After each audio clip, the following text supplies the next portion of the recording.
नमस्कार। एडुटेरिया के इस ऑनलाइन प्लेटफॉर्म पर मैं सन्निवेश आप सभी लोगों का बहुत बहुत स्वागत करता हूं। साथियों, आज क्लास में हम लोग चर्चा करेंगे हिंदी व्याकरण की।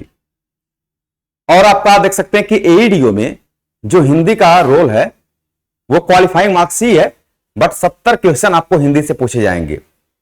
यानी जो लैंग्वेज पेपर है कुल मिलाकर के उसमें 100 क्वेश्चन आपको आने हैं। टोटल आपके जो है वो 100 क्वेश्चन आने हैं। और इस 100 क्वेश्चन में आप देख सकते हैं कि जो हिंदी का रोल है ये आपका 70 क्वेश्चन का है, यानी 70 क्वेश्चन का आपका हिंदी का रोल यहां पर है। इसके बाद आप देख सकते हैं कि जो 30 क्वेश्चन का रोल है वो इंग्लिश का है। किसका है? इंग्लिश का है। लेकिन महत्वपूर्ण बात यह है कि 30% आपको क्वालिफाइंग मार्क्स हैं इसमें, यानी 30% आपको पास करना इसके लिए लाना जरूरी है। और इसके लिए कहीं कहीं हमें हिंदी पढ़ना अत्यावश्यक हो जाता है, क्योंकि आप बहुत सारे एग्जाम ऐसे भी देखते हैं जहां पर क्वालिफाइंग मार्क्स ही होता है लेकिन एक नंबर आधे नंबर से रुक जाता है। तो हिंदी में जो जो टॉपिक आपको इंपॉर्टेंट है, जो महत्वपूर्ण है, जो कि आपके एग्जाम में पूछे जाएंगे, उन सारे टॉपिक की चर्चा हम लोग करेंगे।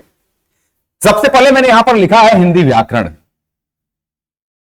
और हम लोग जिस टॉपिक का अध्ययन करेंगे वो हिंदी व्याकरण से संबंधित टॉपिक होंगे। क्या वो हिंदी वर्णमाला हो, क्या वो आपका संधि हो, समास हो, कारक हो, अलंकार हो, या जो भी टॉपिक हो, यानी जितने भी टॉपिक आपको वीडियो में पूछे जाने हैं उन सभी टॉपिक की चर्चा करेंगे।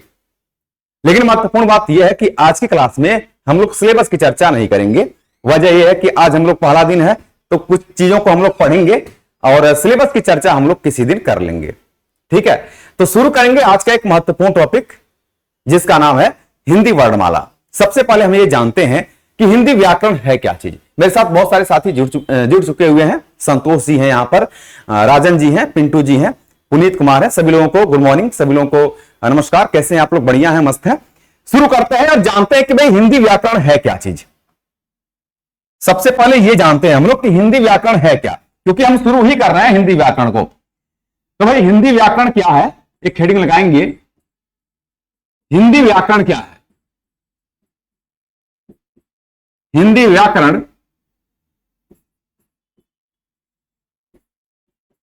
क्या है और इसका आधार क्या है,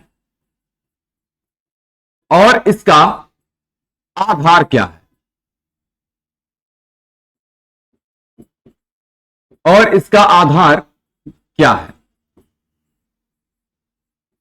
देखिए, ये क्वेश्चन आपका एग्जाम में नहीं आएगा कि हिंदी व्याकरण क्या है, इसका आधार क्या है, बट फिर भी जब हम शुरुआत किसी चीज की करते हैं तो पॉइंट टू पॉइंट जानेंगे इसको कि क्या होते हैं, क्या चीजें होती हैं। और एक बात और, हम आपको वो चीज पढ़ाएंगे जो एग्जाम में आने वाला है। मतलब हम आपको लीक से हट करके कभी भी नहीं पढ़ाएंगे, लेकिन फिर भी कुछ ऐसी बातें होती हैं जिसको जानना अत्यावश्यक होता है। अगर इन चीजों को नहीं जानेंगे तो कम से कम हिंदी पढ़ने का कोई औचित्य नहीं होता है। तो सबसे पहला पॉइंट यह है कि भाई हिंदी व्याकरण क्या है और इसका आधार क्या है, क्योंकि व्याकरण ही शुरू कर रहे हैं हम लोग। व्याकरण है क्या चीज? जैसे मान लीजिए आप किसी से वार्तालाप करते हैं तो उसमें आपको भाषा का शुद्ध शुद्ध प्रयोग होना चाहिए। पता लगता है कि हम र को ड़, पता लगता है कि हम र को ड़ बोल देते हैं, ड़ बोल देते हैं, और इस ड़ को र बोल देते हैं। ये कहीं कहीं अशुद्धियां हैं भाषा में, यानी कहीं कहीं व्याकरण की अशुद्धियां हैं। हमको ये बोलना है ज। अगर हम लोग इसको पढ़ें कि भाई इसको क्या पढ़ेंगे हम लोग, तो हम लोग इसको पढ़ते हैं ज, क्योंकि जब हम लोग पढ़ते हैं ना गजल, जानिए आप समझ को, गजल। अब देखिए इसको क्या पढ़ते हैं? गजल। ये नहीं पढ़ते हैं गजल। तो ग ज नहीं, ज और ज में अंतर होता है, क्योंकि जब इस पर नुक्ता चिन्ह लगा, इसको नुक्ता चिन्ह बोलते हैं, जब इस पर नुक्ता चिन्ह लगाते हैं तो इसको पढ़ते हैं गजल। तो हमारे जीवन में केवल यही महत्व नहीं होना चाहिए कि कंपटीशन को पास करना है, बल्कि उसके माध्यम से चीजों को जान करके उसको अपने आने वाली पीढ़ी को किस तरह से रिप्रेजेंट करें, इन बातों का भी ज्ञान आवश्यक होता है। तो चलिए कोई बात नहीं है, हम लोग अपने लिख से ना हटते हुए और इन चीजों को जानने का प्रयास करेंगे। सबसे पहले जानते हैं कि हिंदी व्याकरण है क्या। तो व्याकरण क्या है? आप कहेंगे भाषा का शुद्ध प्रयोग व्याकरण है। अगर सरल शब्दों में हम कहें तो हम कहेंगे, लिखते हुए चलिएगा सभी लोग, कलम कॉपी लेकर बैठे रहिए। भाषा का शुद्ध प्रयोग व्याकरण है। शुद्ध प्रयोग, भाषा का शुद्ध प्रयोग व्याकरण है, व्याकरण है। लेकिन समझिए बात को, यहां पर एक बात फंस गई कि भाई भाषा का शुद्ध प्रयोग ही व्याकरण है कि और भी चीजें हैं। तो बहुत सारी चीजें इसमें इंक्लूड हो सकती हैं। हम शुद्ध प्रयोग कर दें, शुद्ध शुद्ध लिखना बोलना और पढ़ना आ जाए तो ये व्याकरण है, ये बात तो क्लियर है। लेकिन इसके अतिरिक्त जब हम लोग अपने वार्तालाप किसी एक दूसरे से वार्तालाप करते हैं, जब हम लोग लेखन शैली या गद्य और पद्य लिखते हैं, एक लेखक है जब वो किसी पद्य को लिखता है ना, तो उसमें भाषा का सबसे अच्छे शब्दों का प्रयोग वो ढूंढता है कि कैसे हम अच्छे शब्दों का प्रयोग कर दें कि जिससे कि हमारी भाषा रुचिकर बन जाए, हमारे काव्य में गूढ़ अर्थ प्रकट होने लगे। तो इस प्रकार से हम केवल एक परिभाषा से नहीं रहेंगे, बल्कि एक और परिभाषा लिखते हैं कि भाषा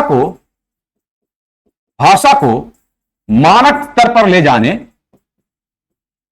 ये छोटी छोटी बातें थोड़ी सी जान लेते हैं। मानक स्तर पर ले जाने, मानक स्तर पर ले जाने एवं उसकी प्रगतिशीलता को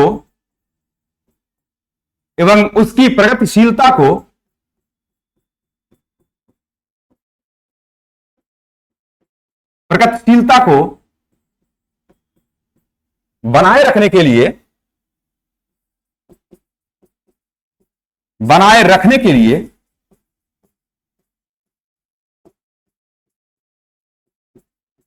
बनाए गए नियमों एवं सिद्धांतों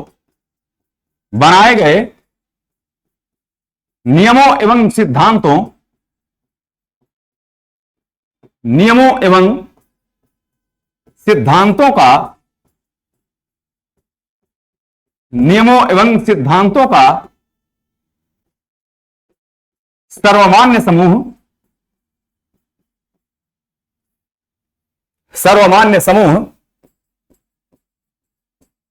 व्याकरण कहलाता है।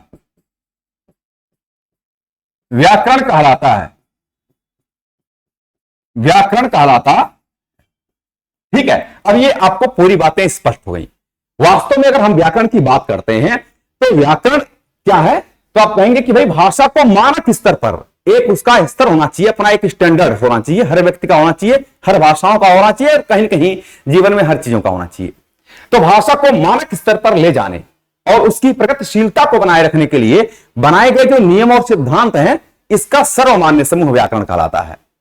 अब एक प्रश्न ये हमने लिखा है कि भाई इसका आधार क्या है। हमने व्याकरण को समझ लिया, व्याकरण क्या है, लेकिन अब प्रश्न ये उठता है कि आखिर इसका आधार क्या है। जैसे कि हम ये कह पाते हैं, बहुत सारे कमेंट दिख रहे हैं। अच्छा चलिए भाई, गौरव कुमार, प्रियंका गुप्ता, सभी लोगों को गुड मॉर्निंग। वंदना कुमारी जी, सभी साथियों को नमस्कार। मोहम्मद तौसिफ अहमद, सभी लोगों को गुड मॉर्निंग। दोस्तों कैसे आप लोग? बढ़िया है, मस्त है। अगर आपको चीजें कहीं भी स्पष्ट नहीं लगता है कि सर हमें यहां पर डाउट है, निश्चित रूप से आप हमसे क्वेश्चन पूछ सकते हैं। कोई भी question, you can ask me any question, मतलब आप हमसे कोई भी क्वेश्चन पूछ सकते हैं, निश्चित रूप से पूछ सकते हैं। डाउट नहीं मन में पालना है, 1% का डाउट नहीं होना चाहिए। और जहां भी संशय हो वहां पर तुरंत हमसे क्वेश्चन करिएगा कि सर यहां पर डाउट है, मुझे ये क्वेश्चन समझ में नहीं आया है, मैं तुरंत उसका उत्तर देने का प्रयास करूंगा, है ना। क्लास का नियम यही होता है। अगर हम पढ़ा रहे हैं तो आप हमसे अगर डाउट नहीं पूछेंगे तो फिर किससे पूछने जाएंगे। तो निश्चित रूप से आप डाउट पूछेंगे। आप ये नहीं सोचेंगे कि सर डाउट पूछेंगे तो सर गुस्सा होंगे कि क्या होंगे, बिल्कुल नहीं, गुस्सा होने में मेरी आदत भी नहीं है। तो आप मुझे सीधा सीधा क्वेश्चन कर सकते, कोई भी प्रश्न आपको डाउट होता है हिंदी व्याकरण से तो आप हमसे पूछ सकते हैं, ठीक है ना। मैं कहां से हूं? मैं अपने इस प्यारी धरती बिहार से हूं, ठीक है ना। मतलब बिहार जैसी एक जो पवित्र धरती कह सकते हैं, बिहार जैसी एक जो हम लोग कहते हैं ना कि अपनी भाषा बोलचाल और इन चीजों के कारण जो है वो कहीं न कहीं बिहार इस हिंदुस्तान में क्या पूरे विश्व में फेमस है अपनी प्रतिभा और अपनी चीजों के लिए। तो हम उस प्यारे से धरती बिहार से ही हैं। दोस्तों थोड़ी सी लैंग्वेज में अंतर इसलिए पता चल रहा होगा कि मुझे जो मेरी लैंग्वेज है वो थोड़ी सी बाहर रहने के कारण उसकी टोनिंग थोड़ी सी आ जाती है, ठीक है। तो अपने प्यारे से धरती हम बिहार से ही हैं। हिंदी व्याकरण क्या है, इन चीजों को मैंने समझ लिया। अब हम दूसरे पॉइंट पर आते हैं कि इसका आधार क्या है। समझिए, अगला पॉइंट यह है कि इसका आधार क्या है। बहुत बेहतरीन क्वेश्चन है कि इसका आधार क्या है। इसका आधार क्या है? भाई दुनिया में सभी चीजों का आधार होता है। आप भले ही कह रहे हैं कि मेरा आधार मेरी रीढ़ की हड्डी है, बट रीढ़ की हड्डी ये मूल का आधार नहीं है। ये तो हमारे पूरे शरीर को खड़ा करने में एक सपोर्टिव अंग है, जिसको हम लोग कह देते हैं भाई रीढ़ की हड्डी मेरा आधार हो गया। बट इसमें कोई संदेह नहीं है कि मेरा जो आधार है वो हमारे पैर है। आप सोचिए कि अगर आपके पैर ना हो या एक पैर आपका कट जाए तो फिर क्या होगा? आप रीढ़ की हड्डी के बल पर खड़े हो पाएंगे? नहीं। तो उसके लिए सपोर्ट की हमें आवश्यकता पड़ेगी। उस एक पैर के लिए हम कहीं कहीं लकड़ी की आवश्यकता पड़ेगी, हमें डंडों की आवश्यकता पड़ेगी खड़ा होने के लिए, या उस तरह की जो भी चीजें बन रही हैं आजकल उसकी आवश्यकता पड़ेगी, नकली पैर की आवश्यकता पड़ेगी। यानी वो हमारा आधार नहीं है, आधार हमारा पैर है। और आधार होता क्या चीज है? आधार वो चीज है जिस पर कोई चीज टिकी होती है। जैसे हम कहते हैं कि अगर हमारे माता पिता पहले से मजबूत हैं, इसका अर्थ है कि हमारा आधार मजबूत है और हमें आगे किसी प्रकार की समस्या उत्पन्न नहीं होगी, क्योंकि अगर आधार मजबूत होता है तो आगे समस्याएं उत्पन्न नहीं होती हैं। इसी प्रकार से व्याकरण के भी कुछ आधार हैं, और ये वो आधार है जिस पर पूरा व्याकरण आपका टिका हुआ है। इसके 3 हैं आधार। कितने हैं? 3 हैं। तो लिखेंगे इसके 3 आधार हैं, इसके 3 आधार हैं।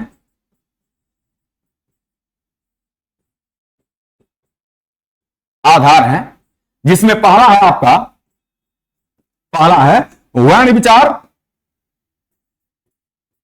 वर्ण विचार। दूसरा है शब्द विचार। शब्द विचार। और तीसरा है प्यारे साथियों, तीसरा है वाक्य विचार। तीसरा है वाक्य विचार। सबसे पहले हम लोग चर्चा करेंगे शब्द विचार, वर्ण विचार की। वर्ण विचार क्या है? एक हेडिंग हम लोग लगाएंगे, वर्ण विचार। चलिए, ये बात आप उतार चुके होंगे, एक बार उतार लीजिए, देख लीजिए। कलम कॉपी रखे रहिएगा बगल में, क्योंकि उतारने के लिए कोई समय नहीं होता है। मैं आपको किसी भी प्रकार से पीपीटी के माध्यम से नहीं पढ़ाऊंगा, क्योंकि हमारी आदत भी है लिख करके पढ़ाना, और लिख के पढ़ाना मुझे लगता है कि उपयुक्त माना जाता है। आप एक जब मैं लिखता हूं तो एक चीजों को आप गौर से देखते हैं, और ये जो गौर से देखते हैं ना, इससे चीजें आपके दिमाग में याद हो जाती हैं। तो लिख करके ही हम पढ़ाएंगे, ठीक है? वीडियो रुक रही है।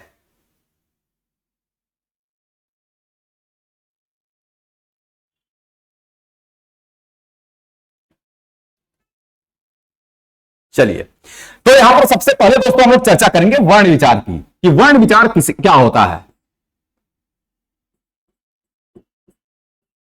वर्ण विचार हेडिंग लगाएंगे, वर्ण विचार। वर्ण विचार क्या होता है, यहीं से आपको शुरुआत करते हैं हम व्याकरण की। ध्यान रखना, व्याकरण की अब मूलतः यहां से धीरे धीरे हम शुरुआत कर रहे हैं वर्ण विचार से। लिखेंगे वर्णों के रूप। वर्णों के रूप। वर्णों के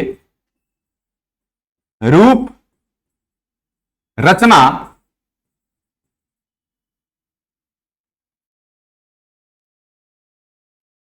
रूप रचना, संगठन, संगठन तथा प्रयोग, तथा प्रयोग इत्यादि के अध्ययन की शाखा, इत्यादि के अध्ययन की शाखा, अध्ययन की शाखा वर्ण विचार कहलाती है। अध्ययन की शाखा वर्ण विचार कहलाती है। वर्ण विचार कहलाती है।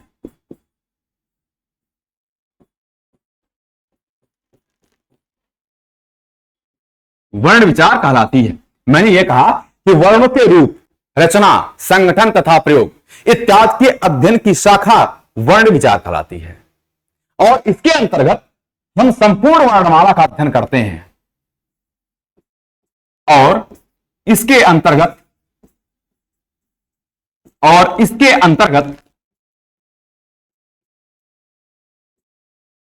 हम संपूर्ण वर्णमाला का अध्ययन करते हैं। संपूर्ण वर्णमाला का अध्ययन करते हैं। वर्णमाला का अध्ययन करते हैं। अध्ययन करते हैं। मैं धीरे धीरे आपको शुरुआत कर रहा हूं, ध्यान रखना, मैं धीरे धीरे धीरे धीरे आपको वर्णमाला तक पहुंचाऊंगा और उसके बाद से पूरी बातें पढ़ा करके आपको खत्म कर देंगे। ध्यान रखेंगे कि वर्णमाला जो टॉपिक है इसको पढ़ने में कम से कम 10 दिन का समय लगता है। यानी अगर हम लोग 10 आवर्स पढ़ें बेहतर तरीके से तो भी वर्णमाला आपको कुछ टॉपिक रह ही जाएगा, कुछ पॉइंट्स रह जाएंगे, लेकिन फिर भी मिनिमम आपको 10 डेज का समय लगता है। ठीक है, लेकिन हमें इस 10 दिन को 10 दिन में इसको नहीं पढ़ना है। अगर 10 दिन में हम इसको पढ़ते रहेंगे तो फिर हमें तो केवल क्वालिफाई करना है ना, और क्वालिफाई करने के मसले में हम जो चीजें, जो पॉइंट्स आपको इंपॉर्टेंट होगा वो पढ़ाएंगे। यानी हम इतनी चीजों का अध्ययन करेंगे कि जिससे कि हम आराम से बेहतर नंबर ला सकें और क्वालिफाई करने में जो हमारा संशय है वो तुरंत दूर हो जाए। और यही नहीं, इसका प्रयोग कहीं कहीं आगे जब आप सिविल सर्विसेज वगैरह देते हैं तो वहां भी हिंदी का जो प्रयोग है, जहां पर उपयोगिता दिखाई देती है हिंदी की, वो आपको उपयोगिता सही साबित हो जाएगी। ठीक है, तो हम आपको कम दिनों में पढ़ाएंगे, मतलब 1 से 2 दिन अगर हम लोग वर्णमाला अच्छे से पढ़ लेंगे तो आपका खत्म हो जाएगा तुरंत। ठीक है, उसके बाद कुछ क्वेश्चन वगैरह हम आपको लास्ट में करा देंगे।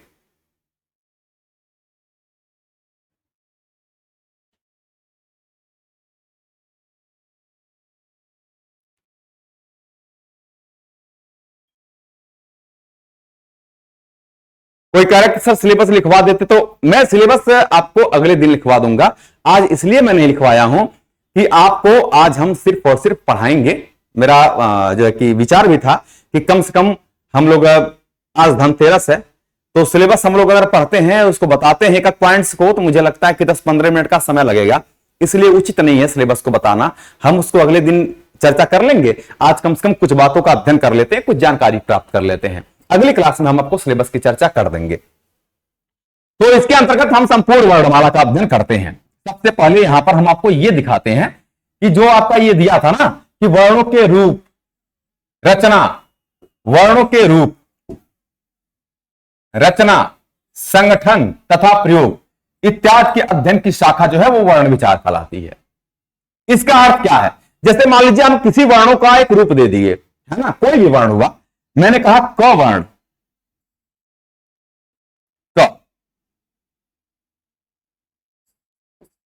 क वर्ण का रूप या स्वरूप, ये क्या हुआ? हमने कहा कि भाई एक काम करते हैं कि अगर आपको ऐसे गोल कर दें, एक आप खड़ी पाई दे दें, ऐसे इसकी एक पूंछ निकाल दें और एक आप शिरोरेखा खींच दें, तो ये हुआ वर्णों का रूप। इसको क्या बोले? वर्णों का रूप हो गया। और इसे हम लोग वर्णों का रूप कहेंगे। इसके संगठन की बात करते हैं। हाँ, रचना कैसे हुई है इसकी बात करते हैं। जैसे जब संगठन की बात करते हैं या रचना की बात करते हैं, विशेष तौर पर क और प्लस अ, ठीक है, इसे हम लोग कहते हैं क्या? संगठन। यानी यह किससे किससे मिलकर बना हुआ है, तो इसके अंत में स्वर लगा हुआ है। बेसिकली होता क्या है कि स्वरांत वर्ण अक्षर होते हैं, जैसा कि हम आपको आगे अभी बताएंगे। जब कभी भी किसी वर्ण के अंत में अस्वर लगा होता है तो उसे स्वरांत वर्ण कहते हैं। और ये जो जितने भी व्यंजन होते हैं, चाहे वो क की बात करें, ख की बात करें, या क से लेकर के हम प वर्ग तक की बात करते हैं, तो कुल 25 वर्णों में भी आपको हलंत का प्रयोग देखने को मिल जाएगा। इसको बेसिकली हलचिन्ह बोलते हैं। जब सिंगल वर्ण पर लगता है तो हलचिन्ह, अगर आपको किसी शब्द के अंत में लगता है तो उसे हलंत बोलते हैं। ठीक है, तो ये हो गया आपका पूरा क्या? स्वरूप हो गया। आगे आप देख सकते हैं यहां पर कि इसके अंतर्गत हम लोग संपूर्ण वर्णमाला का अध्ययन करते हैं। तो आप हेडिंग लगाएंगे वर्णमाला। वर्णमाला,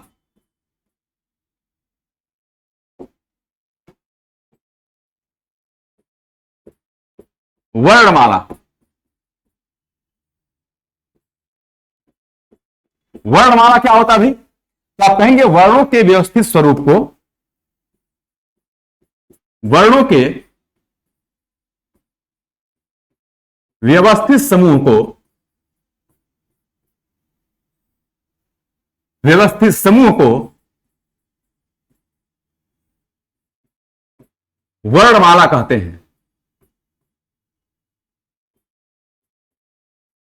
वर्णमाला कहते हैं, वर्णमाला कहते हैं। अब व्यवस्थित क्रम क्यों कहा जाता है, व्यवस्थित समूह क्यों कहते हैं? देखिए, व्यवस्थित क्रम क्यों कहते हैं? व्यवस्थित क्रम क्यों कहा जाता है? व्यवस्थित क्रम क्यों कहा जाता है? क्यों कहा जाता है,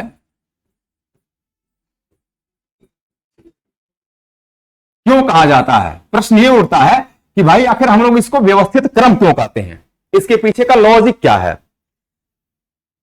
ध्यान रखेंगे दोस्तों, क्योंकि जब हिंदी की रचना हुई,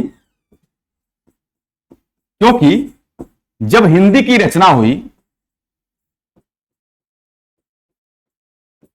जब हिंदी की रचना हुई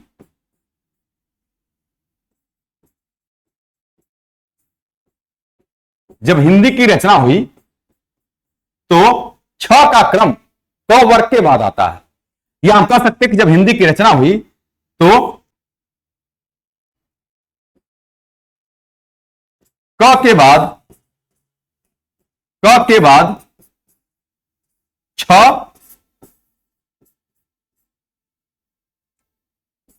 क के बाद त्र, ज के बाद ज्ञ,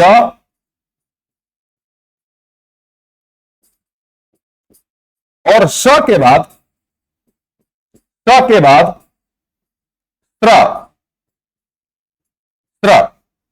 आता था। यहां पर हम रुकेंगे, आपको एक छोटी सी बात बताएंगे। बेसिकली होता क्या है कि एक क्वेश्चन आपके एग्जाम में बार बार बनता है, कई बार बन चुका है और हर जगह पूछा जाता है।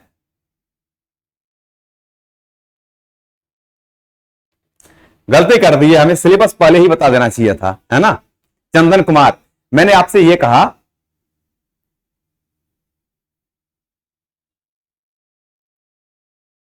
सचिन राज हैं यहां पर, सिलेबस में सामान्य हिंदी लिखें तो कैसे पता कि क्या क्या पढ़ना पड़ेगा? मैं आपको ओरली बता देता हूं, इसके अगली क्लास में हम आपको लिखवा देंगे भाई, आप थोड़ा परेशान ना होइए आप लोग। सिलेबस में जहां तक बात है, हिंदी वर्णमाला हुआ, कारक हो गया, समास हो गया, जितने टॉपिक दिया हुआ है, अलंकार, रस, छंद, ये सारे टॉपिक हो गए आपको। इसके बाद पर्यायवाची, विलोम, उपसर्ग प्रत्यय, तत्सम और तद्भव, ये सारे टॉपिक हैं। विशेष तौर पर पदबंध वगैरह से भी क्वेश्चन आ जाते हैं, आपको देखते हैं काव्य गुण वगैरह से भी आते हैं, लेकिन काव्य गुण पदबंध से आपके एग्जाम में क्वेश्चन कम पूछा जाएगा, पूछने के ना के बराबर चांसेज हैं। ठीक है, तो इन सब टॉपिक से क्वेश्चन आपको नहीं आएंगे, है ना। तो हमें जो मुख्य टॉपिक है, जो आपका व्याकरण है, क्योंकि बिहार के एग्जाम में जो हिंदी का सिलेबस है वो काफी बड़ा है, यानी कोई भी ऐसा टॉपिक नहीं है जो वो छोड़ता है बिहार एग्जाम में, तो लगभग सभी टॉपिक आपको कंप्लीट ही करने पड़ते हैं।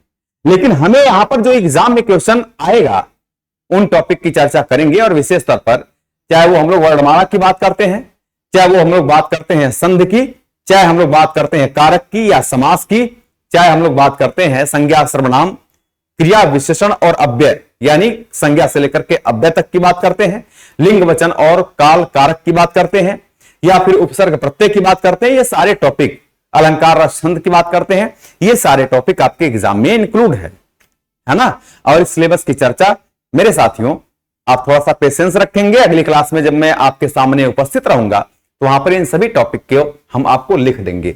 आज न लिखने की वजह सिर्फ एक बात थी कि मैं आपको कुछ बातों का अध्ययन करा दूं, क्योंकि कल आपकी क्लास बंद हो जाएगी, तो कम से कम एक दिन क्लास मिली है तो हम लोग कुछ पढ़ लेते हैं। नहीं, देख नहीं लेंगे, सिलेबस हम आपको कराएंगे।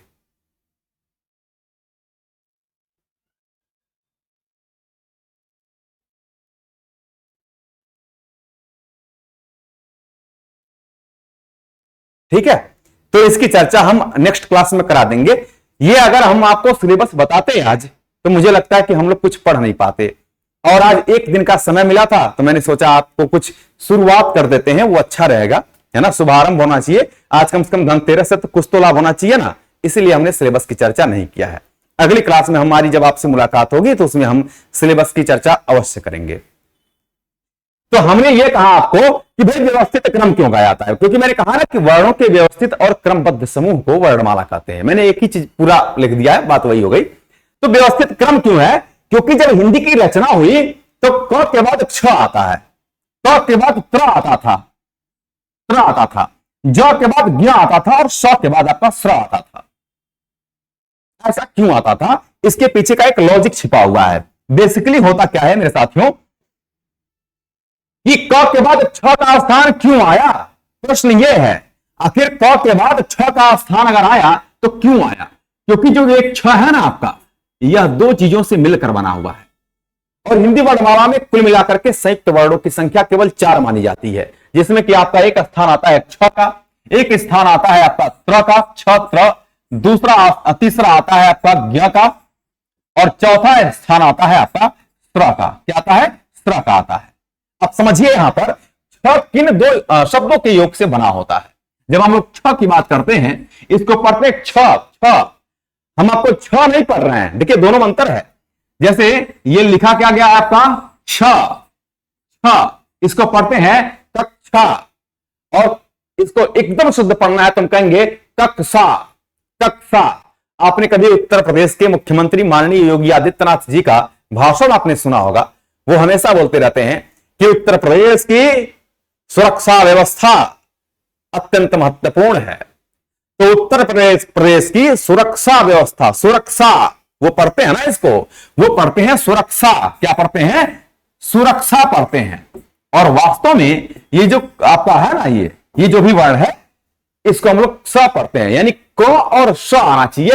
क जो है वो आधा होता है, तो क और श ये दो शब्दों के योग से बना हुआ होता है।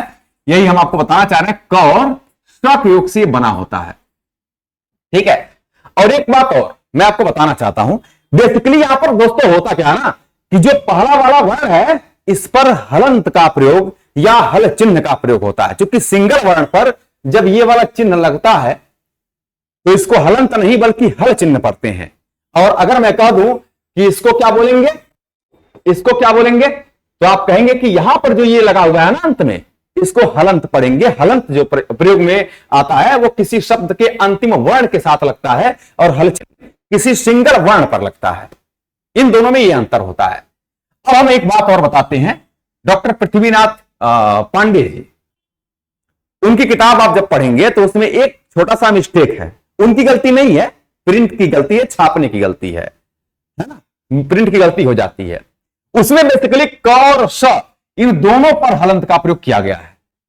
अगर इन दोनों पर हलंत का प्रयोग करेंगे तो कभी भी इस श का उच्चारण नहीं ले सकते हैं आप, क्योंकि स्वरांत जो वर्ण होते हैं ना वही अक्षर होते हैं, और हम जब तक उसके अंत में स्वर नहीं जुड़ा है उच्चारण नहीं कर पाएंगे। मेरे साथियों यहां पर पहले वर्ण पर हमेशा हलंत या हल चिन्ह का प्रयोग किया जाता है। इसी प्रकार से त्र की जब बात करते हैं तो ये बनता है त और र, क्योंकि जरा इसको पढ़िए आप, तर तर, तो तर एक तोड़ करके हम आपको अशुद्ध शब्दों में पढ़ा रहा हूं।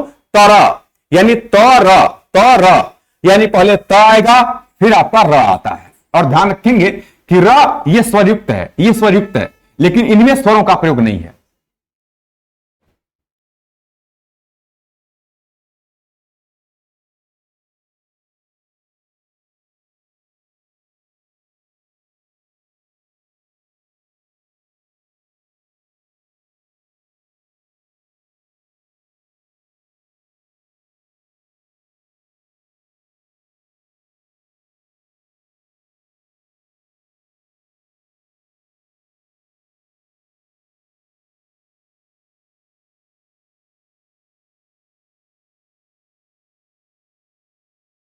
चलिए भाई, आवाज सही नहीं आ रहा है। अच्छा, अब आएगा आवाज सही। मुझे भी लग रहा है थोड़ा सा लाउडली थोड़ा सा मैं बोलता भी हूं और इसकी वजह से आवाज भी थोड़ा सा उसका साउंड तेज था, तो जिसकी वजह से थोड़ा आपको ऐसा लग रहा होगा, ऐसा महसूस हो रहा होगा कि आवाज तेज है, बट अब ऐसा नहीं हो रहा होगा। ठीक है। हेलो हेलो,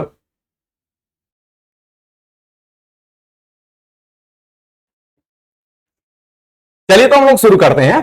तो मैंने ये कहा दोस्तों आपको कि अगर छ की बात करते हैं तो हम कहते हैं छ जो होता है वो क और श के योग से बनता है। इसी प्रकार से त्र आपके त और र के योग से बनता है।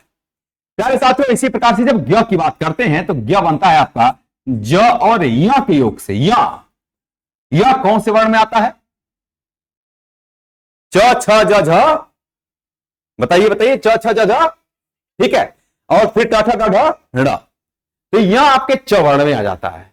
आगे बढ़ते हैं, इसके बाद आता है स्र। ये स्र जो होता है आपका, ये स, इसको पढ़ते हैं स, और ये जो स होता है यह एक तालव्य ध्वनि है, ये एक तालव्य ध्वनि माना जाता है। और स और क्योंकि पढ़ते हैं ना स्र स्र, यानी स और र के योग से बनता है। अब यहां पर समझेंगे, मेरी बातों को समझेंगे। ये जो मैंने लिखा है इसमें सिर्फ और सिर्फ एग्जाम में एक ही क्वेश्चन पूछा गया है, मतलब एक ही वर्ण से पूछा गया है, केवल और केवल श को टारगेट करते हुए आपके एग्जाम में प्रश्न पूछा गया है। लेकिन प्रश्न कहीं से भी बनाया जा सकता है। बेसिकली यहां पर क्वेश्चन को सेट करने वाले के दिमाग में यह बात चला नहीं। प्रश्न आपको यह पूछा गया है, एक क्वेश्चन आपका यह पूछा गया है एग्जाम में, ठीक है, कि निम्नलिखित में से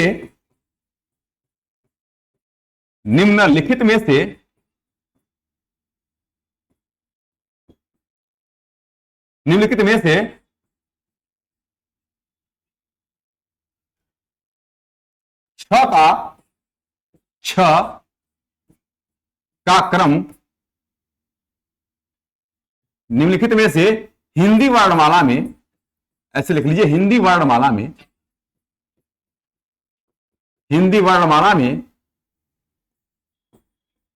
छ का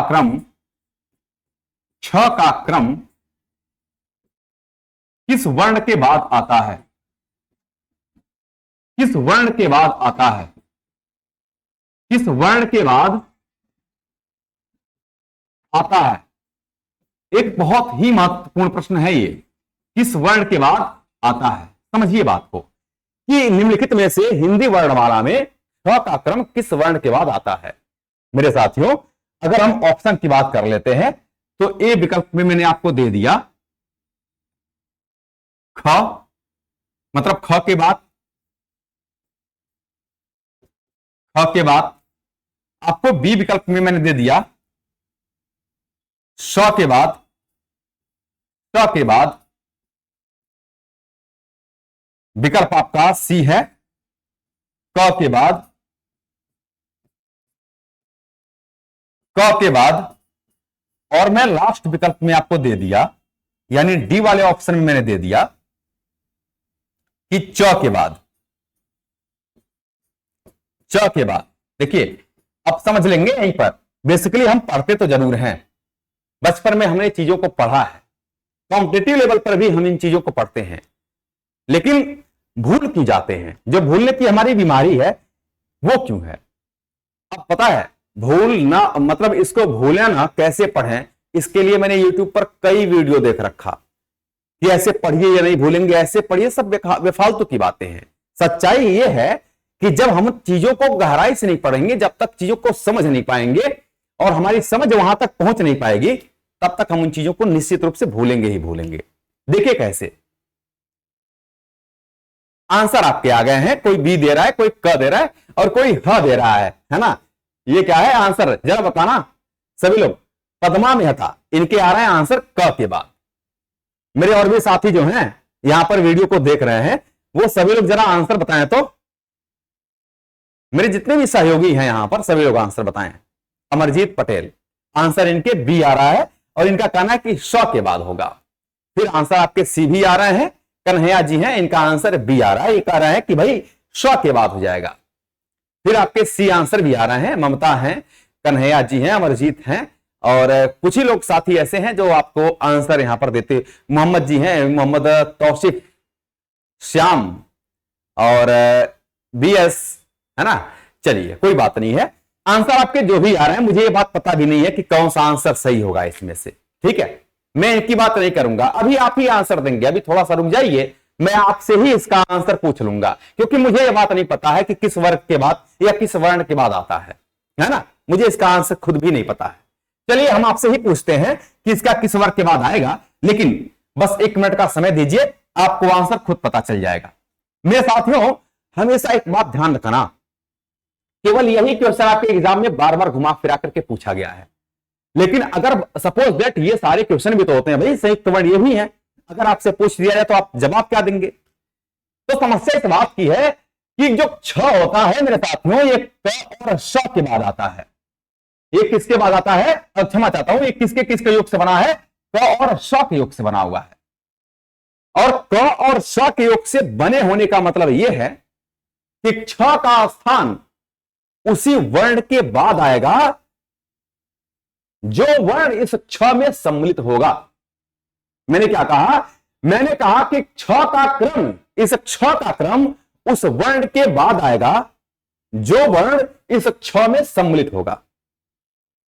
इस त का स्थान उस वर्ण के बाद आएगा जो वर्ण इस त्र में सम्मिलित होगा। मैंने इसी प्रकार कहा कि ज्ञ का स्थान उस वर्ण के बाद आएगा जो वर्ण इस ज्ञ में सम्मिलित होगा। और मैं इसी प्रकार कह सकता हूं कि स्र का स्थान उस वर्ण के बाद आएगा जो वर्ण इस स्र में सम्मिलित होगा। आइए हम एक चीजों को लिख लेते हैं। यहां पर मैं छोटी बातों को इंपॉर्टेंट है आपको लिख देता हूं। यही बात आपको समझना है। अब मुझे लगता है कि आप आंसर दे भी दिए होंगे, आप आंसर दे भी दिए होंगे, पक्का है। मैंने कहा कि छ का क्रम, पहला पॉइंट, छ का क्रम उस वर्ण के बाद आएगा, उस वर्ण के बाद आएगा,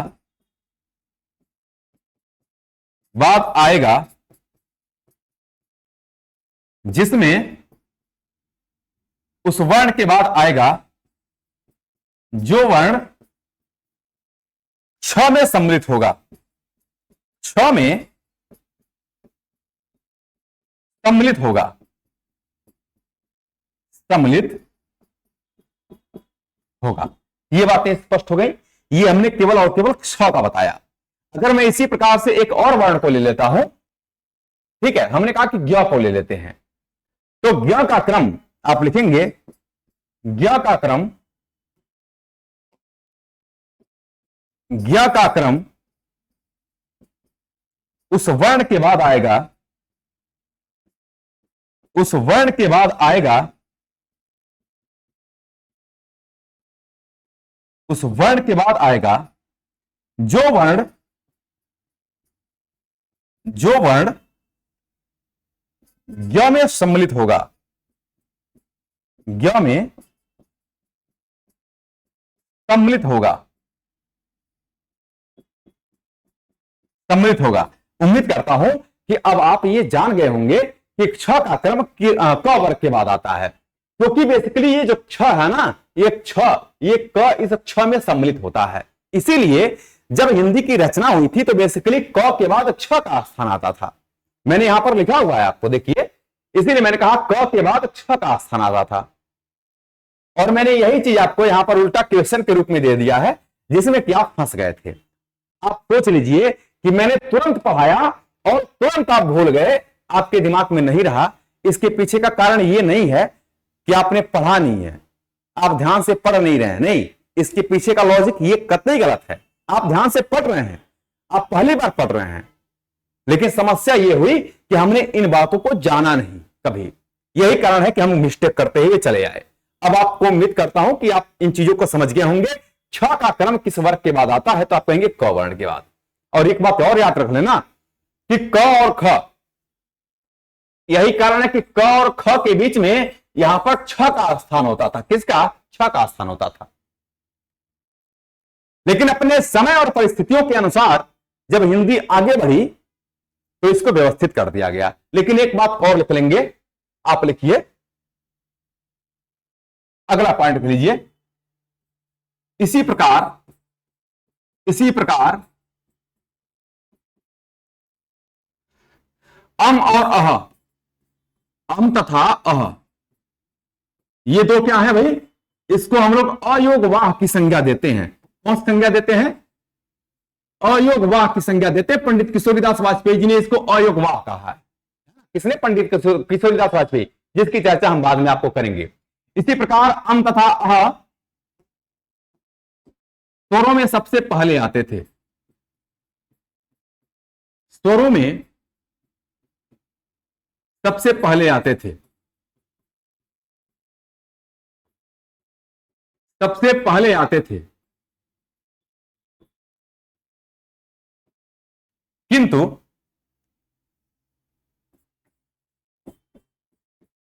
किंतु अपने समय के अनुसार,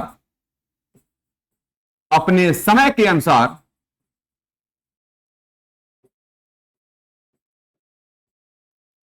अपने समय के अनुसार जैसे जैसे जैसे जैसे हिंदी आगे बढ़ी, हिंदी आगे बढ़ी, हिंदी आगे बढ़ी, तो इसे मत लिख करके इन्हें कर दीजिए, तो इन्हें व्यवस्थित कर दिया गया, व्यवस्थित कर दिया गया, कर दिया गया। मेरे साथियों, एक दो बातों को हमेशा जान लीजिए। अम और अह, ये दो ऐसे वर्ण हैं हिंदी वर्णमाला के जिनकी गणना कभी भी स्वरों में नहीं की जाती है। बेसिकली बहुत सारी किताबों में मैं ये भी देखता हूं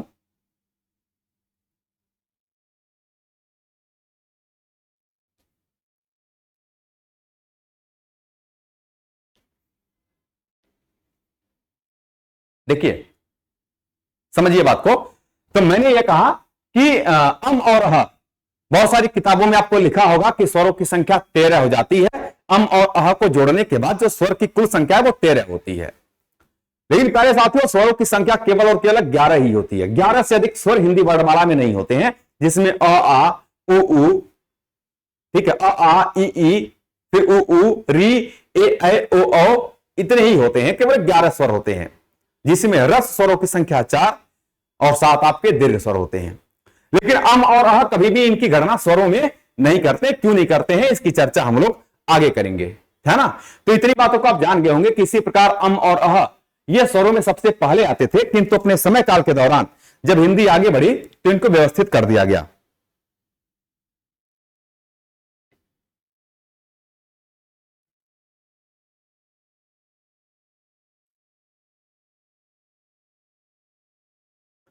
चलिए, अब हेडिंग लगाएंगे। इतनी बातों को हम लोगों ने जान लिया। अब एक हेडिंग लगाएंगे आप, वर्ण। लिखिए वर्ण। वर्ण क्या होता है, एक हेडिंग लगाइए, वर्ण।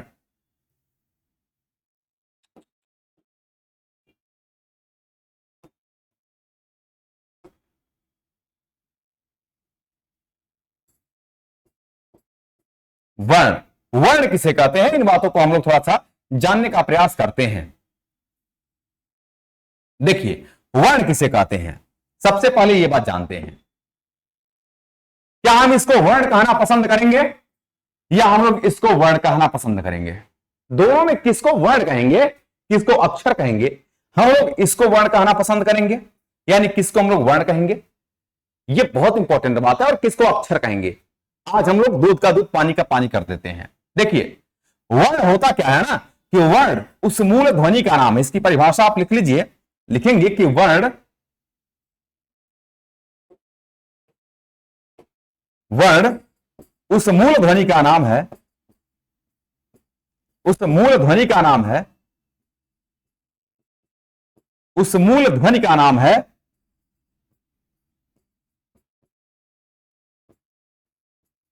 जिसका खंड नहीं किया जा सकता, जिसका खंड नहीं किया जा सकता, नहीं किया जा सकता। ठीक है, तो हमने कहा कि जो वर्ण है वो उस मूल ध्वनि का नाम होता है जिसका हम लोग खंड नहीं कर सकते। यह भाषा की सबसे छोटी इकाई होती है। यह भाषा की, यह भाषा की सबसे छोटी इकाई है, सबसे छोटी लिखित इकाई है, लिखित इकाई है। यह भाषा की सबसे छोटी लिखित इकाई होती है जिसको हम लोग वर्ण कहते हैं। क्या कहते हैं? वर्ण कहते हैं। आगे बढ़ते हैं। जैसे जैसे मैंने यहां पर लिखा क, ख, ग, च, ट, त, प, म, मतलब कुछ भी, ठीक है ना, इस प्रकार से।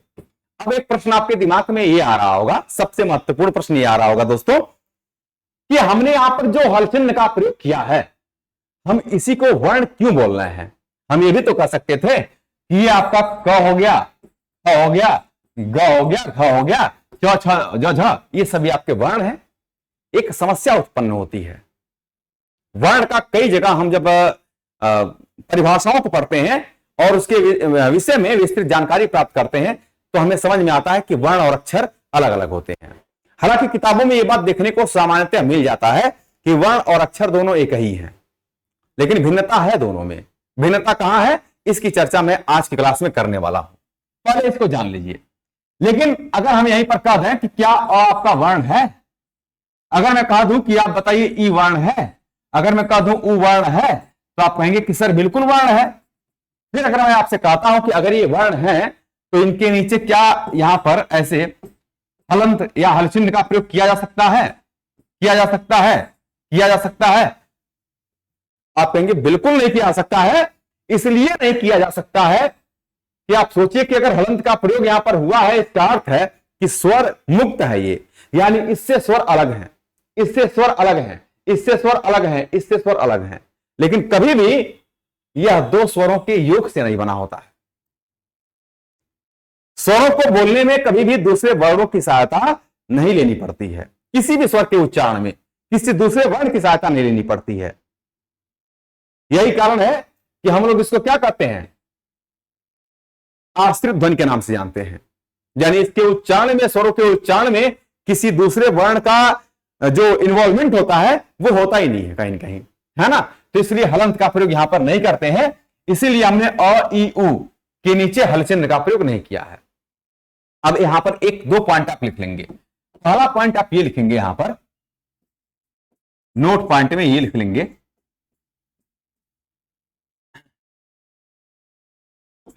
कि सभी स्वर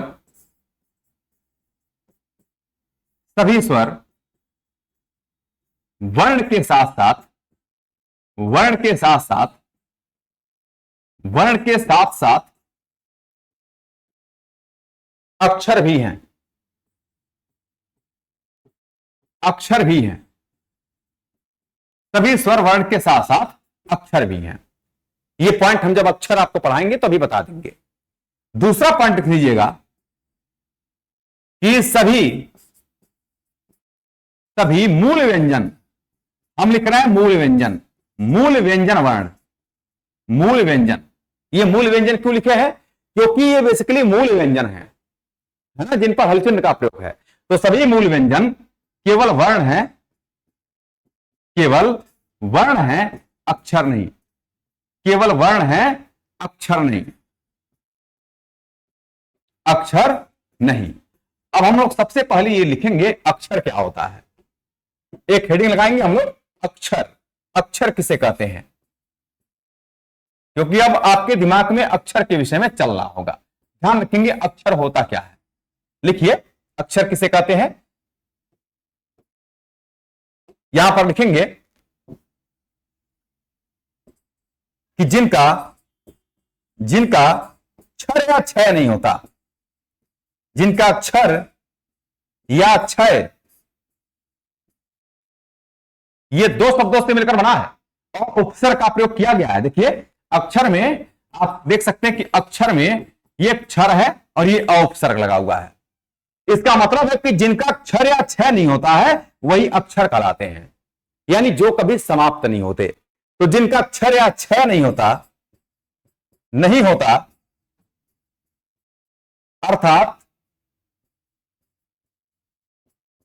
अर्थात जो कभी समाप्त नहीं होते,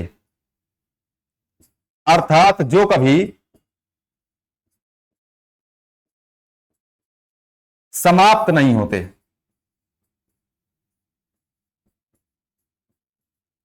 जो कभी समाप्त नहीं होते। तो जिनका अक्षर या अक्षय नहीं होता, अर्थात जो कभी समाप्त नहीं होते, वे अक्षर कहलाते हैं। ठीक है, जैसे आइए देखते हैं हम लोग थोड़ा सा, एक पॉइंट इंपॉर्टेंट करके लिख लेंगे यहां पर, एक महत्वपूर्ण पॉइंट है, लिखिए स्वरांत वर्ण अक्षर होते हैं। स्वरांत वर्ण, स्वरांत वर्ण, स्वरांत क्यों हमने बोला है यहां पर? स्वरांत, स्वर और अंत इन दो शब्दों से मिलकर बना हुआ है, यानी जिनके अंत में स्वर होता है, जिनके अंत में स्वर होता है, स्वरांत वर्ण, जिनके अंत में स्वर हो, जिनके अंत में स्वर हो, स्वर हो। ठीक है, तो स्वरांत वर्ण अक्षर कहलाते हैं, अक्षर कहलाते हैं, स्वरांत वर्ण अक्षर कहलाते हैं। अब कैसे है कि स्वरांत वर्ण अक्षर होता है? आइए हम कुछ वर्णों को ले लेते हैं। जैसे मान लीजिए दोस्तों, हमने आपको कहा च, च, या हमने आपको कहा क को लेते हैं। जरा बताइए कि क को जब हम लोग तोड़ेंगे, यानी स्वर और अक्षर, स्वर और वर्ण को जब हम लोग अलग अलग करेंगे, क्षर क्या होता है सर? क्षर या क्षय या नष्ट होना, लिख लीजिए नष्ट होना। कोई पूछा है कि क्षर या क्षय क्या होता है? क्षर या क्षय का मतलब होता है नष्ट होना, नष्ट होना। ठीक है, यानी जो कभी नष्ट नहीं होते हैं, जो कभी समाप्त नहीं होते हैं, इसे हम लोग क्या कहते हैं भाई? अक्षर कहते हैं। आगे बढ़ते हैं, हो गया इतनी बातें। अब ये क है, मान लीजिए हम क का वर्ण विच्छेद करते हैं, ये हो जाएगा आपका क योग अ, जैसा कि मैं आपको बता चुका हूं, क योग अ। अब समझिए बात को, यहां पर मैंने कहा स्वरांत वर्ण अक्षर होते हैं, समझिए ये क्या है? इसके साथ स्वर मिला है कि नहीं मिला है? अगर किसी व्यंजन के अंत में स्वर नहीं लगा हुआ है तो कभी भी उसका उच्चारण नहीं कर सकते हैं, यह ध्यान रखना। कोई भी व्यंजन वर्ण हो, मान लीजिए हमने कहा कि ट, अगर हमने ऐसे लिखा ट तो उसके अंत में अ आ रहा है, और अगर अ यहां पर ना आए, मतलब यहां पर हम लोग हलचिन्ह का प्रयोग कर दें, तो इसका अर्थ है कि यहां से स्वर बाहर आ गया। स्वर क्या हुआ? बाहर आ गया। और अगर स्वर नहीं है तो इसको बोल करके दिखा दीजिए, आप कभी भी नहीं बोल सकते हैं। जैसे ट नहीं बोल सकते, बेसिकली आपको लग रहा होगा कि हम बोल दे रहे हैं ट, लेकिन आप ट को बोल नहीं सकते मेरे दोस्तों, ठीक है ना।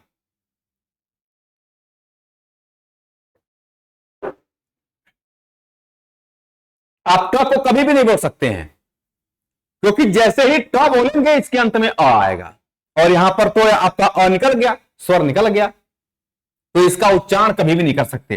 तो बिना स्वर के किसी भी व्यंजन वर्ण का उच्चारण नहीं किया जा सकता है, ये बात ध्यान रखेंगे। तो अगर हम कहते हैं कि क, ये क और अ इन दो वर्णों से आप देख सकते हैं मिलकर के बना हुआ है। प्यारे साथियों, इसका आंसर ये होगा, ये जो क है ना, इसी को हम लोग अक्षर बोलेंगे। इसको क्या बोलेंगे? अक्षर होता है, अक्षर। अक्षर, अक्षर क्यों होता है? क्योंकि स्वरांत वर्ण जो होते हैं वो अक्षर कहलाते हैं, जैसा कि हमने यहां पर बताया है। अब समस्या ये कि भाई ये क क्या होगा? तो क को हम लोग वर्ण बोलेंगे। क को क्या बोलेंगे? इसी को हम लोग वर्ण बोलेंगे। ये वर्ण है क्योंकि जो मूल व्यंजन होते हैं जिनके नीचे हलचिन्ह का प्रयोग होता है, ये आपके अक्षर वर्ण कहलाते हैं। लेकिन अगर हम लोग बात करें अ की, तो अ को हम लोग क्या कहेंगे? वर्ण कहेंगे कि अक्षर कहेंगे? प्रश्न ये है। ये बेसिकली अक्षर तो है, लेकिन इसको हम लोग ये नहीं कह सकते कि यहां पर अ के साथ ऐसे करके अ लिख दें, नहीं, ऐसा कभी नहीं होता है। क्योंकि जो ये है ना आपके, ये किसी दूसरे वर्ण की सहायता से स्वर बोले ही नहीं जाते हैं। स्वरों के उच्चारण में खुद अपने ही वर्ण की सहायता लेनी पड़ती है, इसको बोलने के लिए किसी दूसरे वर्ण की सहायता नहीं लेनी पड़ती है ना। इसीलिए इसको हम लोग अक्षर और वर्ण, यानी वर्ण, वर्ण और अक्षर दोनों बोलेंगे। वर्ण और अक्षर ये दोनों बोल देंगे, ठीक। तो मुझे लगता है कि मैंने आपको लिखवाया होगा यहां पर कि सभी स्वर वर्ण लिखवाया है ना, सभी जो स्वर हैं, क्षमा चाहता हूं, सभी स्वर ये वर्ण के साथ साथ अक्षर भी हैं। ये वर्ण के साथ साथ क्या है भाई? अक्षर भी होते हैं, यानी दोनों होते हैं। ये बात मैंने आपको ऑलरेडी लिखवा रखा है। ये बातें स्पष्ट हो गई हो तो हम अब आगे बढ़ें। बोलिए, ये बातें आप सभी साथियों को स्पष्ट हुई हो तो अब हम आगे बढ़ते हैं, और जहां से आपके एग्जाम में क्वेश्चन बनता है बार बार, उनमें हम कुछ प्रश्नों को कर लेते हैं। चलिए, अब आप हेडिंग लगाएंगे कुछ महत्वपूर्ण तथ्य, कुछ महत्वपूर्ण तथ्य, कुछ महत्वपूर्ण तथ्य।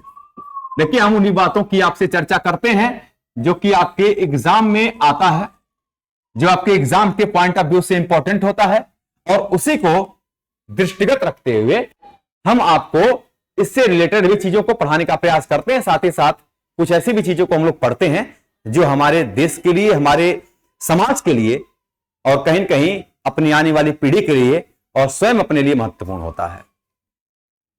अब महत्वपूर्ण तथ्यों में आप लिख लेंगे पहला तथ्य। पहला तथ्य यहां पर हम 5-6 पॉइंट्स आपको इंपॉर्टेंट लिखवा रहे हैं। पहला जो फैक्ट है वो ये है कि भाषा की सबसे छोटी इकाई, भाषा की सबसे छोटी इकाई, सबसे छोटी इकाई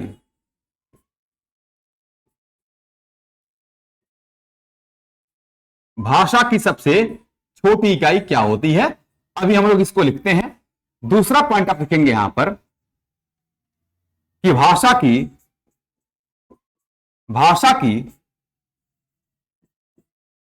सबसे छोटी मौखिक इकाई, मौखिक इकाई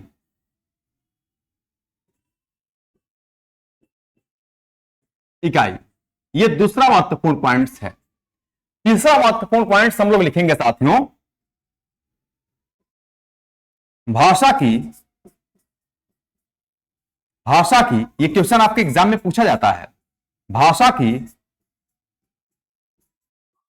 सबसे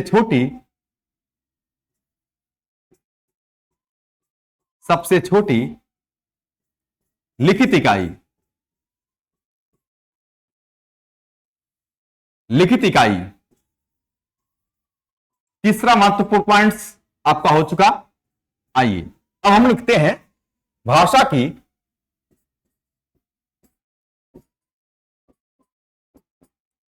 की सबसे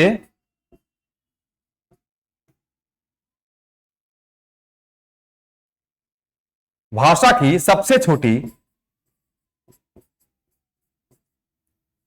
छोटी सार्थक इकाई, सार्थक इकाई। ये क्वेश्चन आपके एग्जाम में खूब बनता है, यही वाला क्वेश्चन खूब बनता है। बाकी तो अभी तक जो है वो कम पूछे गए हैं। एक दो प्रश्न यहां से आया हुआ है कि भाषा की सबसे छोटी इकाई कौन सी होती है, लेकिन जो ये वाला क्वेश्चन है आपका कि भाषा की सबसे छोटी सार्थक इकाई कौन सी होती है, ये क्वेश्चन आपके एग्जाम में खूब पूछा गया है।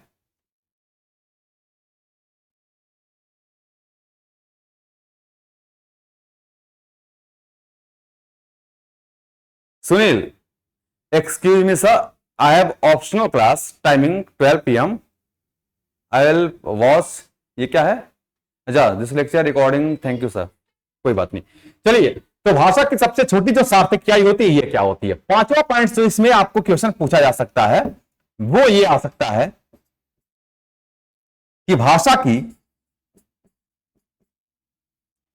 की सबसे बड़ी इकाई, भाषा की सबसे बड़ी इकाई,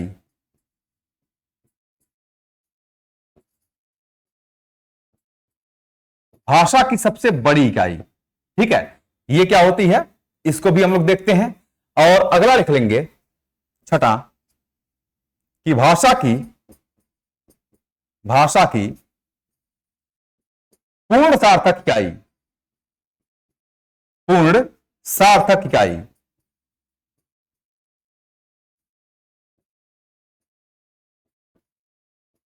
पूर्ण सार्थक इकाई ये क्या होती है? ठीक है, तो भाषा की पूर्ण सार्थक इकाई, इतने पॉइंट्स की चर्चा हम लोग करने जा रहे हैं। चलिए, अब हम आपसे सबसे पहले पहला क्वेश्चन का उत्तर पूछेंगे, देखते हैं कितने लोगों के उत्तर आते हैं। पहला क्वेश्चन आपका करें कि भाषा की सबसे छोटी इकाई क्या होती है? मेरे साथियों वो आंसर बताइए।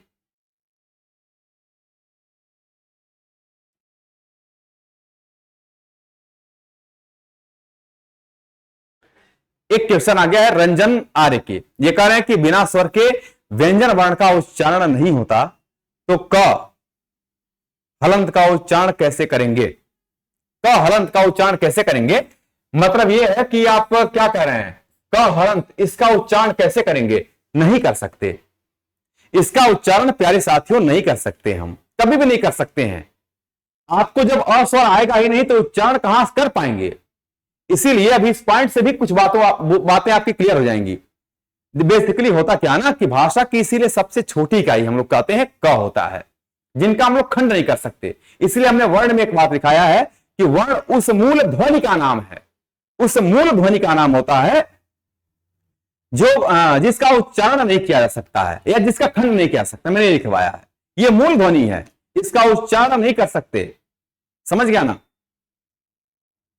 इसमें जब तक, वैसे भी हम लोग अ को क्या बोलते हैं, अ को क्या बोलते हैं? एक मात्रिक स्वर बोल सकते हैं कि नहीं? रस स्वर होता है ना, अ ई उ और री। आप ये बताइए कि यह जो है रस स्वर होता है कि नहीं होता है? इनमें एक मात्रा का प्रयोग होता है कि नहीं होता है? तो एक मात्रा, स्वर मात्रा के आधार पर स्वर तीन प्रकार के होते हैं, एक मात्रिक होते हैं, द्विमात्रिक होते हैं और त्रिमात्रिक होते हैं। एक मात्रिक जो स्वर होता है वो आपका अ ई उ और री होता है। और इसी प्रकार से इसमें मात्राएं नहीं होती हैं, किसी भी व्यंजन वर्ण में कभी भी मात्रा नहीं होता है। आप ये कह दीजिए कि सर इसमें कितनी मात्रा है, तो इसमें आप बेसिकली बोल सकते हैं, लेकिन इसमें कितनी मात्रा है तो मैं कहूंगा इसमें एक भी मात्रा नहीं है। मात्रा है कहां? मात्रा के आधार पर स्वर होते हैं, व्यंजन होता ही नहीं है कभी भी। और जब तक व्यंजन में कोई मात्रा नहीं जुड़ी होगी, अगर इसमें मात्रा जोड़ते हैं और स्वर का प्रयोग करते हैं तो मेरे साथियों ये बनता है क। आपके प्रश्न का उत्तर दे देता हूं, लग रहा है कि आप बहुत डिटेल में जाना चाहते हैं, है ना? मैं उतना डिटेल में जाना नहीं चाह रहा था। क्या हो जाएगा, आप इसी जब क के साथ, इसी क के साथ आपने कहा कि भाई हम ई स्वर जोड़ दें, कोई भी स्वर जोड़ सकते हैं, जरूरी थोड़ी है कि एक ही स्वर जोड़ेंगे। तो इस स्वर के जुड़ने से ये बन जाएगा आपका की। इसी क वर्ण के साथ जब हम लोग बड़ी जोड़ते हैं तो ये बन जाता है की, है ना? इसी स्वर, इसी क वर्ण के साथ, रुक जाइए अभी इसका आंसर हम बाद में देंगे, आपने क्वेश्चन पूछ दिया, थोड़ा सा देख लीजिए। इसी का के साथ अगर हम लोग उ जोड़ दें तो बन जाएगा कु।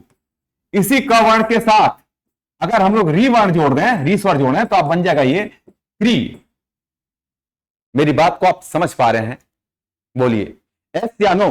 मेरी बात को आप समझ पा रहे हैं कि नहीं? की और की में क्या अंतर है? अरे भाई कुछ नहीं अंतर है, ये उच्चारण के आधार पर होता है। जैसे हम जब कहते हैं ना, इस की बात करते हैं छोटा ई है ना, और इस की बात करते हैं तो बड़ा की है। दोनों में अंतर होता है, दोनों में अंतर होता है आपका। जैसे जब हम लोग अल्पप्राण और महाप्राण की चर्चा करेंगे ना तो वहां पर बताऊंगा आपकी आवश्यकता है, लेकिन की का मतलब होता है इसको पढ़ते हैं की और इसको पढ़ते हैं की, इस तरह से, और कोई बात नहीं है। एक एक चीजों को आप पूछेंगे तो फिर हो गया काम, है ना? तो ये आप समझ गए होंगे कि आखिर इसका उच्चारण हम लोग नहीं करते हैं। जब इसमें री जुड़ता है तो क्री बनता है, तो में उ जुड़ता है तो कु बनता है। तो स्वरों की सहायता से ही कहीं कहीं इसका उच्चारण कर सकते हैं, और इसमें कोई मात्रा नहीं है, इसमें कोई मात्रा नहीं है। और ऐसा होता नहीं है कि किसी वर्ण में मात्रा ना हो अगर उसका उच्चारण करते हो तो अगर अ उच्चारण यहां पर अ स्वर जोड़ते हैं तो ये बन जाता है क, और इसमें एक मात्रा हो जाती है, एक मात्रा होती है इसमें, ठीक है? और यहां पर अगर हम लोग कहते हैं की, मतलब की, तो इसमें आपकी दो मात्रा होती है। क्यों होती है? क्योंकि यहां पर बड़ी हो जाती है। ये क्या होता है? बड़ी होती है, और इसी को हम लोग दीर्घ स्वर कहते हैं। जरा बताना कि दीर्घ स्वर होता है कि नहीं होता है? ये आप कहेंगे सर होता है। तो भैया अगर ये दीर्घ स्वर होता है तो इसमें मात्रा कितनी? आप कहेंगे दो मात्रा होती है। होती है कि नहीं होती है? होती है ना? इसमें दो मात्रा। अब ये बताइए कि अगर इस क वाले में जब तक ये बड़ी नहीं जोड़ेंगे तो हम कैसे कहेंगे कि इसमें दो मात्रा है? ये की में दो मात्रा होती है, इसलिए जब हम लोग छंद पढ़ते हैं तो इसमें गुरु का प्रयोग करते हैं। समझ गया ना? और इस वाले की में हम लोग लघु का प्रयोग करते हैं, और इस वाले की में हम लोग गुरु का प्रयोग करते हैं। चिंता मत करिए, थोड़ा सा पेशेंस रखिए, आप इन सारी बातों का अध्ययन कर लेंगे, आप इन सारी बातों को बहुत इजीली तरीके से समझ लेंगे, ठीक है? क्योंकि आपके सिलेबस में इतना गहराई से है नहीं और इसको जानने का कोई मतलब है नहीं। बाकी आप हिंदी की अगर गहराई जानना चाहते हैं तो कभी हमारी और आपसे मुलाकात होगी तो हम लोग गहराई को जान लेंगे। हिंदी बहुत गहरी चीज है, चाहे वो व्याकरण हो चाहे साहित्य हो, तो जितना डूबेंगे उतना ही पाएंगे। चलिए हम इस पॉइंट्स की चर्चा करते हैं। ये आपको डाउट करने के लिए हमने बता दिया आपको। चलिए आगे बढ़ते हैं। एक कौन लड़का है भाई कह रहा है कि आप दिल पे ले लिए, अगर दिल पर लिए होते तो हम बताते क्या आपको। कन्हैया जी, दिल पर इसलिए ले लिए कि ये बताना आपको जरूरी था, क्योंकि आपको डाउट, ये मन में संशय बना रहता, और आपने पूछा तो आपने बहुत अच्छा किया। इसलिए मैं कहा हूं कि आप किसी भी डाउट को मुझसे पूछ सकते हैं। अगर आप पूछे तो उसके बहाने बहुत सी आप जान लिए ना, कम से कम ये अच्छी बातें हैं, आप पूछा करिए। अब इसका आंसर बताइए कि भाषा की सबसे छोटी इकाई क्या होती है। तो हम कहते हैं कि ध्वनि या वर्ण, इसको कहेंगे ध्वनि या वर्ण होती है। दोनों बात, या तो ध्वनि या तो वर्ण, यह भाषा की सबसे छोटी इकाई होती है, जिसको हम लोग कहते हैं ध्वनि या वर्ण होती है। क्या होती है? ध्वनि या वर्ण होती है। इसी प्रकार से जो ध्वनि होता है यह एक मौखिक रूप होता है। यह क्या होता है भाई? एक मौखिक रूप होता है। यह मौखिक रूप होता है। और जो वर्ण होता है साथियों, यह एक लिखित रूप होता है। यह क्या होता है? लिखित रूप होता है, केवल लिखित रूप। ठीक है, यह सबसे छोटी इकाई होती है, यूनिट्स होती है, जिसको हम लोग कहते हैं वर्ण। लेकिन यह लिखित रूप होता है और यह ध्वनि मौखिक रूप होता है। दोनों एक ही बात हो जाती है। इसके बाद ध्यान रखेंगे कि भाषा की सबसे छोटी मौखिक इकाई अगर आपसे पूछ दे, जैसे इसी को हमने तोड़ दिया है, ये दोनों तो होती है लेकिन हमने अब तोड़ दिया आपको। मैंने कहा यह मौखिक रूप है, तो भाषा की सबसे छोटी जब मौखिक इकाई की बात करते हैं तो वो क्या हो जाएगा? ध्वनि हो जाएगा, ध्वनि होगा। और अगर हम लोग कह देंगे कि भाई ये बताइए कि भाषा की सबसे छोटी लिखित इकाई क्या होगा, तो लिखित इकाई के रूप में क्या कहेंगे हम लोग? वर्ण कह देंगे। इसलिए भाषा की सबसे छोटी अगर लिखित इकाई की बात करेगा तो वो होगा वर्ण। इसके साथ साथ अगर कह दे भाषा की सबसे छोटी सार्थक इकाई क्या होगी? सार्थक का अर्थ होता है सधन अर्थक, यानी जिनका अपना अर्थ हो, यानी जो अर्थ सहित होते हैं, वो कौन सा होगा? तो भाषा की सबसे छोटी सार्थक इकाई जो होती है, इसी को हम लोग शब्द कहते हैं। क्या कहते हैं? शब्द कहते हैं। अच्छा, एक बात कभी डाउट मत रखना, क्या आप पूछेंगे क्वेश्चन तो हम गुस्सा, पूछेंगे क्वेश्चन तो कभी नहीं गुस्सा होंगे, बल्कि हम आपको पूरा डिटेल बताएंगे, है ना। आपके डाउट्स क्लियर करना ही हमारा उद्देश्य होता है। भाषा की सबसे बड़ी इकाई क्या होगी? तो भाषा की सबसे बड़ी इकाई जो होती है उसे हम लोग वाक्य कहते हैं। क्या कहते हैं? वाक्य कहते हैं, है ना। और भाषा की सबसे छोटी भाषा की पूर्ण सार्थक इकाई क्या होती है? तो इसको भी हम लोग वाक्य ही कहते हैं। क्या कहते हैं? वाक्य कहते हैं। उम्मीद करता हूं कि इतनी बातों को आप लोगों ने समझा होगा। बोलिए, इसमें किसी को कोई डाउट?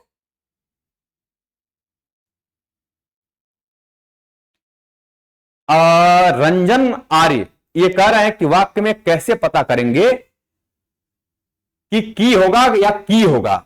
ये आप बहुत ही इसको थोड़ा सा समझना पड़ेगा भाई। ऐसे पता करेंगे कि जैसे मान लीजिए कि मैंने यहां पर कहा कि भाषा की पूर्ण सार्थक इकाई, लेकिन जब कभी भी वाक्य में पूरा नहीं होता है और हमें कुछ कहना होता है तो वहां पर की का प्रयोग करते हैं। जैसे मान लीजिए मैंने कहा कि वह जानता है कि वह यह काम कर लेगा, वह जानता है कि श्याम घर जाएगा, तो वह जानता है कि, यानी आगे कुछ बातें हैं अभी, इसलिए छोटी की का प्रयोग। और जब हम लोग एक वाक्य में सरल तरीके से कहते हैं कि भाषा की पूर्ण सार्थक इकाई ये वाक्य होती है, हम कुछ बताने के लिए कहते हैं, तो वहां पर बड़ी की का प्रयोग जनरली हो जाता है। और वैसे भी जब ज्यादा समय लगता है इस की को बोलने में तो बड़ी की होता है, और जब यहां पर थोड़ा समय के लिए बोलते हैं तो आज छोटी की हो जाता है। हम आगे आपको बता देंगे, चिंता मत करिए। इसके बाद आप अगली हेडिंग लगाएंगे वर्ण विच्छेद। वर्ण विच्छेद, वर्ण विच्छेद। इस वर्ण विच्छेद का जो प्रयोग है वो संधि में आपको देखने को मिल जाएगा। ठीक है, वर्ण विच्छेद का जो प्रयोग है ये बेसिकली आपको संधि में देखने को मिलेगा। इसका विस्तृत आपको देखने को मिलेगा। बेसिकली वर्ण विच्छेद होता क्या है, यानी वर्णों का विच्छेद करना वर्ण विच्छेद कहलाता है। अब ये वर्ण कौन से होते हैं? तो वर्ण दो प्रकार के होते हैं। एक होता है स्वर वर्ण और दूसरा होता है व्यंजन वर्ण। यानी स्वर वर्ण और व्यंजन वर्णों को अलग अलग करने की जो प्रक्रिया होती है इसे वर्ण विच्छेद कहते हैं। लिखेंगे स्वर वर्ण स्वर वर्ण और व्यंजन वर्ण को और व्यंजन वर्ण को और व्यंजन वर्ण को अलग अलग करने की प्रक्रिया अलग अलग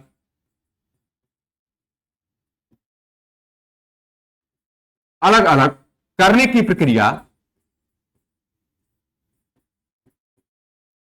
प्रक्रिया वर्ण विच्छेद कहलाती है।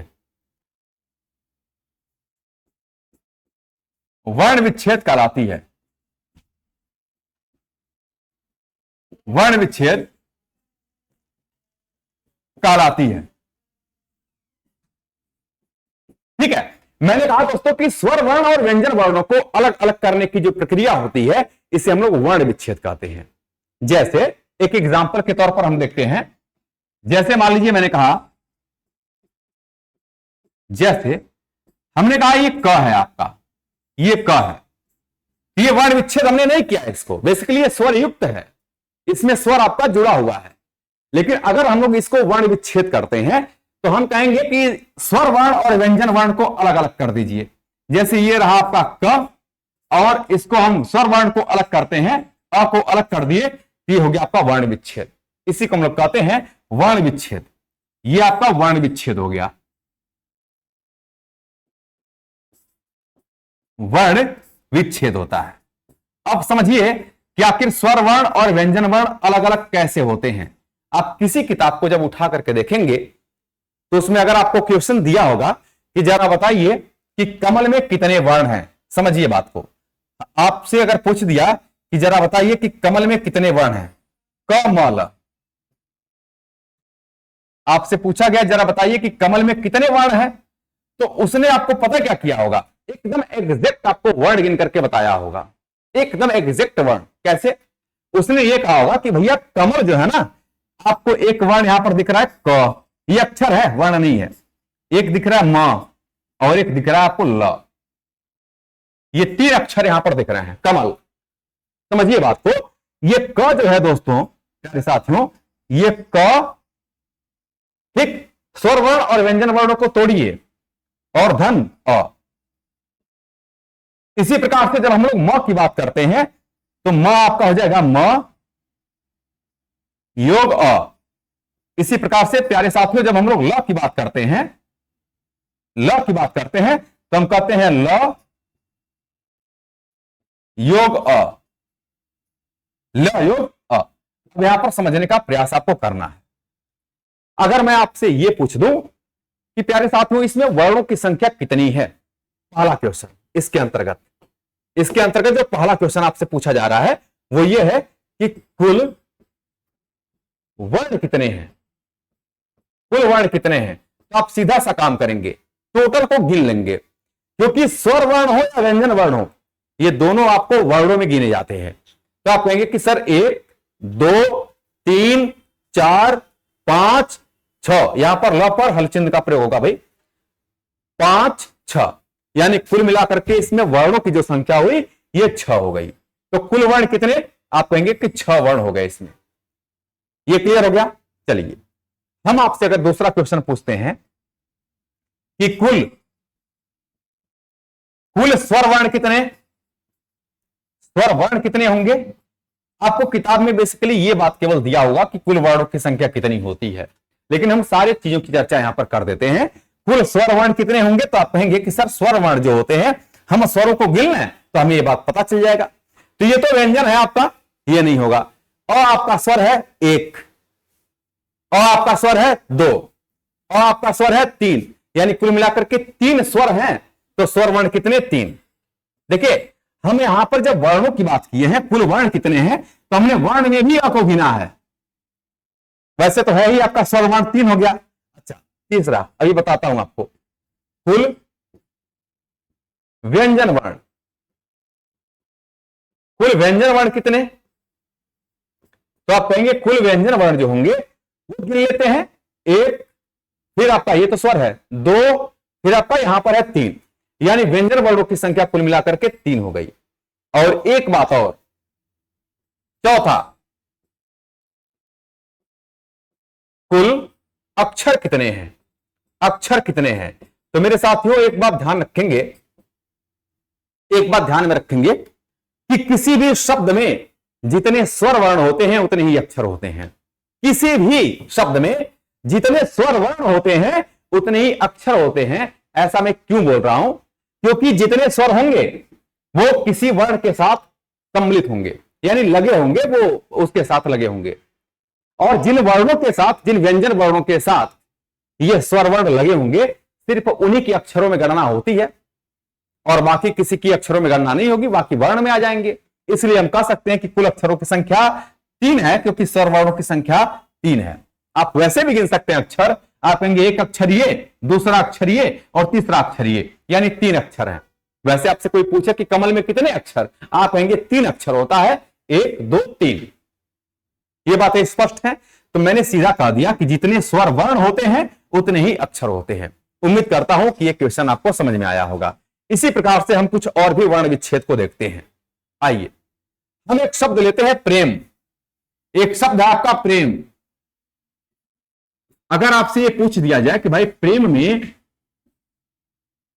इस प्रेम शब्द में कितने वर्ण हैं, कितने स्वर वर्ण हैं, कितने व्यंजन वर्ण हैं और कितने अक्षर हैं, ये 4 चीजें मैं आपसे पूछना चाह रहा हूं। ठीक है, बताते रहिए। आप बताएंगे पहला क्वेश्चन, कुल वर्ण कितने हैं। दूसरा आप प्रश्न बताएंगे कि कुल स्वर वर्ण कितने हैं, कुल स्वर वर्ण कितने हैं। तीसरा क्वेश्चन आपको बताना है कि कुल व्यंजन वर्ण कितने हैं, कुल व्यंजन वर्ण कितने हैं। और चौथा और लास्ट क्वेश्चन आपको बताना है कि कुल अक्षर कितने हैं, कुल अक्षर कितने हैं। बेसिकली हम लोग कहते हैं ना कि पोथी पढ़ पढ़ जगमुआ पंडित भयानक होए। ठीक है, पोथी पढ़ पढ़ जगमुआ पंडित भयानक होए और ढाई आखर प्रेम का पढ़े सो पंडित हो। आखर यह एक तद्भव शब्द है जिसका कि तत्सम होता है अक्षर। ठीक है, आगे बढ़ेंगे और देखते हैं प्रेम में कितने वर्ण हैं। आइए, प्रेम, सबसे पहले इस प्र को समझेंगे, एक एक चीजों को समझ लीजिए। प्र, जरा ये बताना कि जो प्र लिखा हुआ है इस प्र में प पहले कि र पहले। साउंड क्लियर नहीं आ रहा है? साउंड क्लियर है, कोई दिक्कत नहीं है। उपेंद्र सिंह नए नए जुड़े हैं, साउंड क्लियर है? एक बार सभी साथी कह रहे हैं कि साउंड क्लियर है, कोई दिक्कत नहीं है। कोई समस्या हो तो आप जरूर बताएं। बिल्कुल साउंड एकदम क्लियर है, किसी प्रकार की कोई समस्या मेरे दोस्तों नहीं है।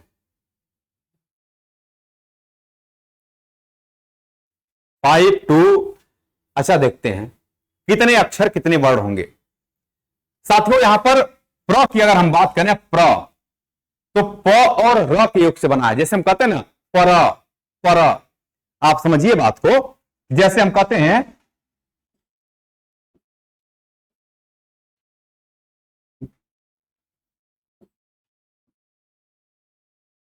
उद्धत, एक शब्द होता है उद्धत। अगर मैं आपसे पूछूं कि उद्धत में द आधा कि ध आधा, कौन दोनों में आधा है, तो आपको देखने से यह लग रहा है कि उद्धत में ध आधा है, लेकिन यह ध आधा नहीं होता है। आधा आपका द है और ध पूरा है। आप कहेंगे सर ऐसे कैसे हो सकता है? ऐसे इसलिए हो सकता है कि जब हम लोग इस द में ऐसे ध को देखते हैं तो आप पढ़ते उद्धत, उद्धत, एक तोड़ करके अशुद्धि के रूप में हम पढ़ रहे हैं उद्धत, तो पहले द आता है। पहले क्या आता है? द आता है। आप यही पढ़ेंगे उद्धत, मैं ऐसे लिखता हूं उद्धत, उद्धत, यही पढ़ते हैं। तो आप देख सकते हैं कि द आधा होता है, बल्कि ध आधा नहीं होता है, यह ध पूरा होता है। क्योंकि जो अंत में आएगा उसके साथ स्वर लगा होता है और जिसके साथ स्वर लगा होता है वो कभी भी आधा वर्ण नहीं हो सकता। तो उद्धत में आपका द आधा है, ध पूरा है। देखिए इसी प्रकार से जब प्र पढ़ते हैं तो पर, आप पढ़िए इसको तोड़ तोड़ करके, पर यानी प पहले र बाद में। तो सबसे पहला काम हम ये करेंगे कि प्रेम में हम प्रे और म, ये आपके दो वर्ण, दो शब्द, दो अक्षरों को लिखता हूं मैं, प्रे और म। ठीक है, अब यहां पर देख लीजिए थोड़ा सा, प्रे यानी प्र पहले देखते हैं प्र, तो पर, तो पहले प होगा, फिर आपका र होगा, र होगा। लेकिन ध्यान रखेंगे साथियों कि प्रे, ये र पर ए की मात्रा है, ए स्वर लगा हुआ है, तो जब ए स्वर को भी निकाल देंगे तो र पर आप हल चिन्ह लगाएंगे और ए को हमने निकाल दिया, ये बन गया परे, परे, इस तरह से प्रे, ये पूरा प्रे बन गया। और यहां पर जब म की चर्चा करते हैं तो हम कहेंगे म योग अ, म योग अ। आप समझना जरा कि अगर मैं कहूं कि कुल वर्ण कितने हुए तो 1 2 3 4 5, यानी वर्णों की संख्या कुल मिलाकर के 5 हो गई। इसके बाद अगर हम कहें कि कुल स्वर वर्ण कितने हुए तो स्वर वर्ण को गिन लीजिए, 1 2 3, तो यहां पर स्वर वर्ण है आपका ए, एक ये हो गया आपका और दूसरा ये वाला हो गया, बाकी स्वर वर्ण कहीं नहीं है।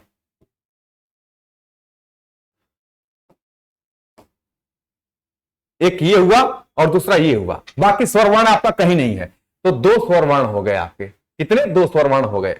और कुल व्यंजनों की बात करें तो भाई 5 वर्ण है, 2 स्वर हो गए, तो 3 आपके व्यंजन हो गए, सोचना ही नहीं है, गिनना ही नहीं है। अगर कुल अक्षर की बात करें तो मैंने कहा है कि जितने स्वर वर्ण उतने ही अक्षर होते हैं। कैसे, जरा सोचिए, ये जो स्वर है ना, एक स्वर किसी एक वर्ण के साथ लगेगा, इसके साथ तो लगेगा नहीं, इसलिए इसको अक्षरों में गणना करेंगे नहीं, तो एक अक्षर ये हुआ और एक अक्षर ये, सिर्फ 2 ही अक्षर हुए आपको, है ना। तो इसीलिए हमने कहा दिया था कि जितने स्वर वर्ण होंगे उतने ही अक्षर होंगे, ये ध्यान रखना है। और इसका जबरदस्त प्रयोग हम आपको जब संधि पढ़ाएंगे तो उसमें दिखाएंगे, क्योंकि अगर आप वर्ण विच्छेद को नहीं समझ पाए तो कहीं कि संधि को निश्चित रूप से समझ नहीं पाएंगे। आगे बढ़ते हैं और अगला एक आधा और क्वेश्चन को लेते हैं। जैसे मान लीजिए हमने कहा उद्भव, या हम कहते हैं उद्धत, एक शब्द लेते हैं उद्धत। चलिए, उद्धत में आपको बताना है कि कुल कितने स्वर वर्ण होंगे। पहले कुल वर्ण बता लीजिए, कुल वर्ण कितने होंगे उद्धत में। इसके बाद कुल स्वर वर्ण कितने होंगे, कुल स्वर वर्ण कितने होंगे। यह बहुत इंपॉर्टेंट टॉपिक है, इसके माध्यम से ही हम संधि का अध्ययन कर पाते हैं। कुल स्वर वर्ण कितने हुए, इसके बाद कुल व्यंजन वर्ण कितने हुए, व्यंजन वर्ण कितने होंगे, और लास्ट है आपका कि कुल अक्षर कितने होंगे। कुल अक्षरों की संख्या कितनी होगी।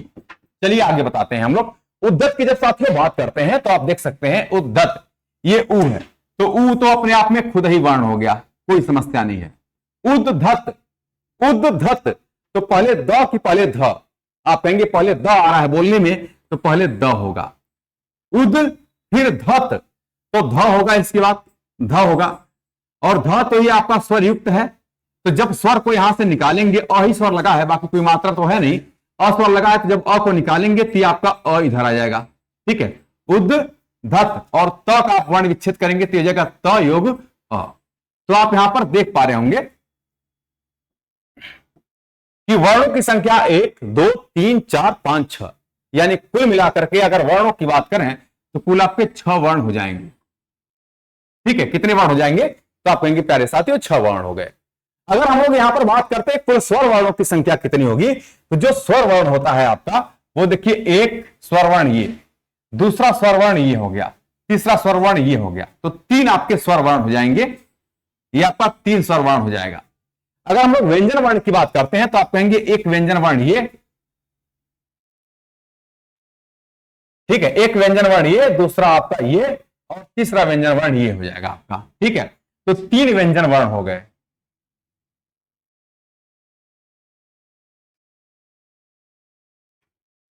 है ना, 3 आपको व्यंजन वर्ण देखने को मिल गए। इसके बाद अगर कुल अक्षर की बात करेंगे तो अक्षर वही होते हैं जो स्वर वर्ण होते हैं, तो आप कहेंगे 3 आपके जो है वो अक्षर भी हो जाएंगे। आप देख लीजिए, एक अक्षर, 2 अक्षर, 3 अक्षर, यानी कुल मिलाकर के अक्षर वर्ण की संख्या कितनी हो गई, तो 3 हुई। इसी प्रकार से एक आप बनाइए जरा, मैं देखता हूं कि इसमें किल कितने वर्णों को आप बताते हैं। एक और क्वेश्चन मैं आपको दे रहा हूं।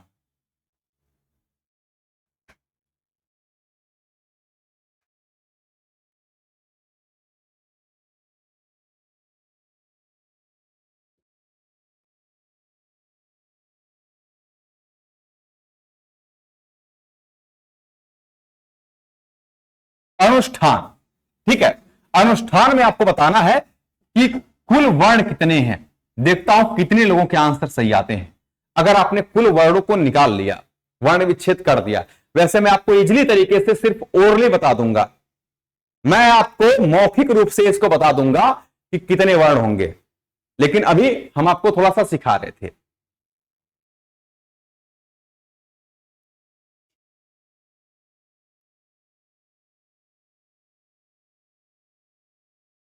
कोई कह रहा सर अक्षर की संख्या कितनी होती है? मात्रा लगाएंगे और मात्रा जब लगाते चलेंगे तो बहुत सारे अक्षर हो जाएंगे, उसको क्या गिन पाएंगे। कोई कह रहा है 5, एस सिंह कह रहा है 5, तो 1 2 3 4,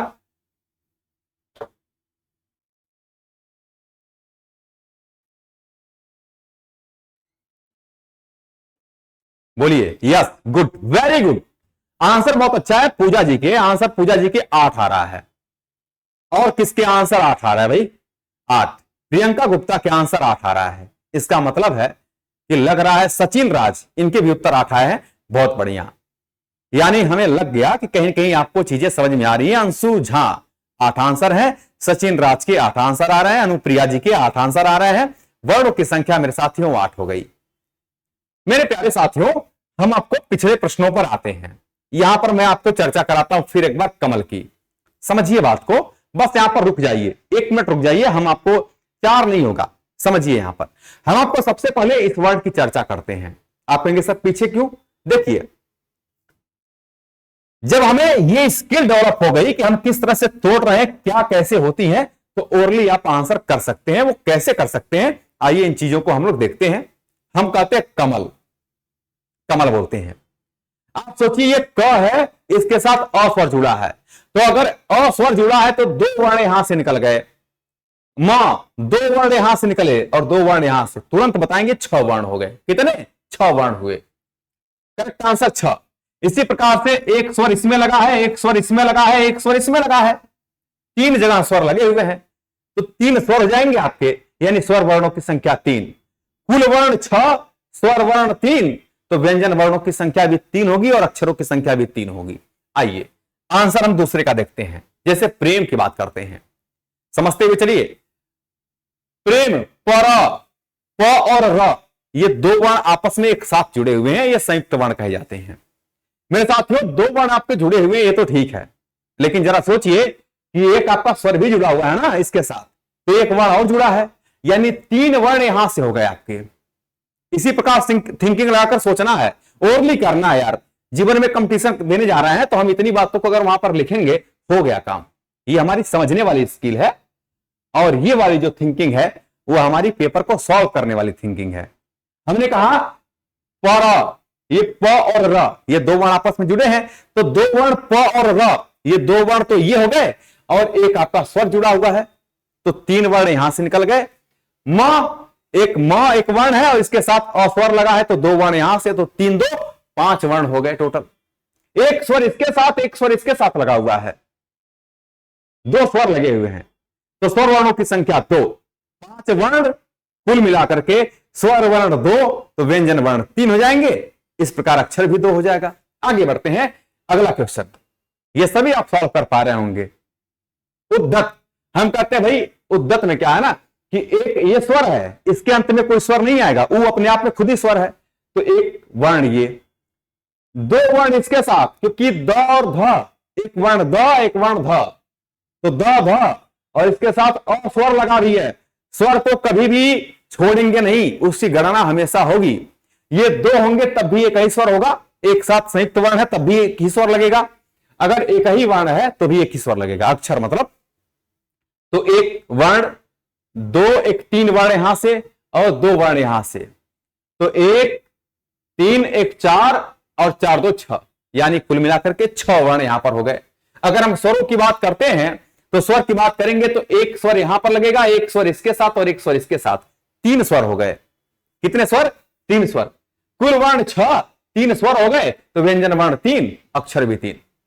नेक्स्ट क्वेश्चन। इसी प्रकार अनुस्वार की बात करते हैं, अनुष्ठान की बात करते हैं। तो अनुष्ठान में जब हम लोग गणना करते हैं, ओरली गणना करेंगे, ये स्किल डेवलप होनी चाहिए। हम जब कहते हैं साथियों कि कुल वर्ण कितने, हम कहते हैं कुल वर्णों की संख्या कितनी, जब हम कहते हैं कि जरा बताइए कि कुल यहां पर आपके स्वर वर्ण कितने निकल करके आएंगे, स्वर वर्ण निकल करके कितने आएंगे। इसी प्रकार से जब हम लोग कहते हैं कि जरा बताइए कि कुल व्यंजन वर्ण कितने होंगे, कुल व्यंजन वर्ण कितने होंगे। और इसी प्रकार से जब हम लोग कहते हैं साथियों कि जरा बताइए कुल अक्षर कितने होंगे, कुल अक्षर कितने होंगे, तो आप यहां पर सीधा सीधा एक ही शब्द में आंसर देंगे।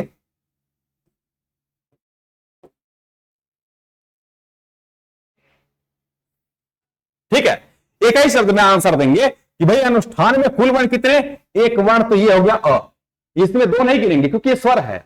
एक वर्ण ये हो गया आपका, न के साथ दो वर्ण ओ की मात्रा है तो 2 1 3 हो गया, ये आधा है, एक इसको भी जोड़ लीजिए, 2 1 3 1 4 हो गया। फिर ठ 1 5, इसके साथ स्वर लगा है छ, न में 2 हो गए आपके और स्वर लगा है तो 6 1 7 1 8, 8 हो गया ना, न में 2 है 8। फिर से एक बार गिन लेते हैं, 1 फिर 2 1 3 3 1 4 4 2 6 6 2 8, यानी कुल वर्णों की संख्या कितनी निकल कर आई, 8 आ गई। इसी प्रकार से अगर हम कहें स्वर वर्णों की संख्या कितनी, एक स्वर ये, एक स्वर इसके साथ, एक स्वर इसके साथ 3, एक स्वर इसके साथ 4। अगर स्वर वर्ण 4, कुल वर्ण आपके 8, तो 8 में से 4 जाएगा तो कितना आ गया व्यंजन वर्ण, आप कहेंगे 4 आ जाएगा। इसी प्रकार से अगर स्वर वर्णों की संख्या 4 तो अक्षरों की संख्या भी 4 ही होगी, क्योंकि उतने ही अक्षर होंगे जिनके साथ स्वर लगे होते हैं वही अक्षर होते हैं। तो स्वर 4 है तो 4 ही व्यंजन के साथ लगे होंगे, इसलिए 4 ही आपके अक्षर हो गए। ठीक है, तो इस प्रकार से हम लोगों ने आज की क्लास में जो है वो वर्णमाला हमने ये जाना कि भाई हिंदी व्याकरण क्या होता है, हिंदी व्याकरण के आधार क्या होते हैं।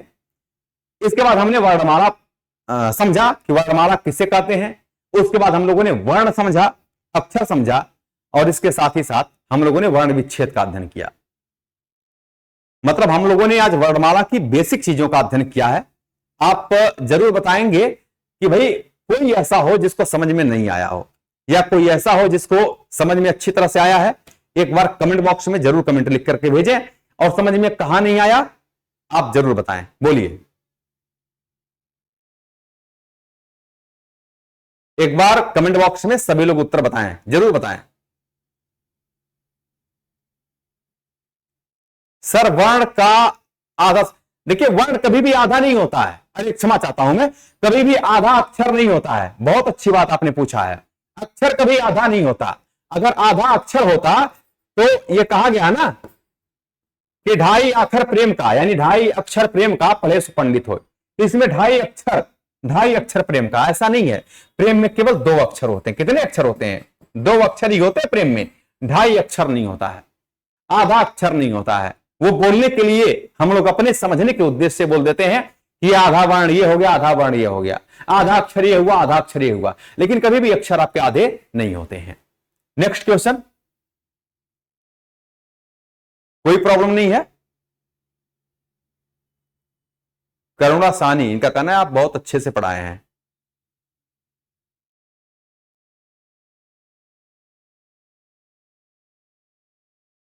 चलिए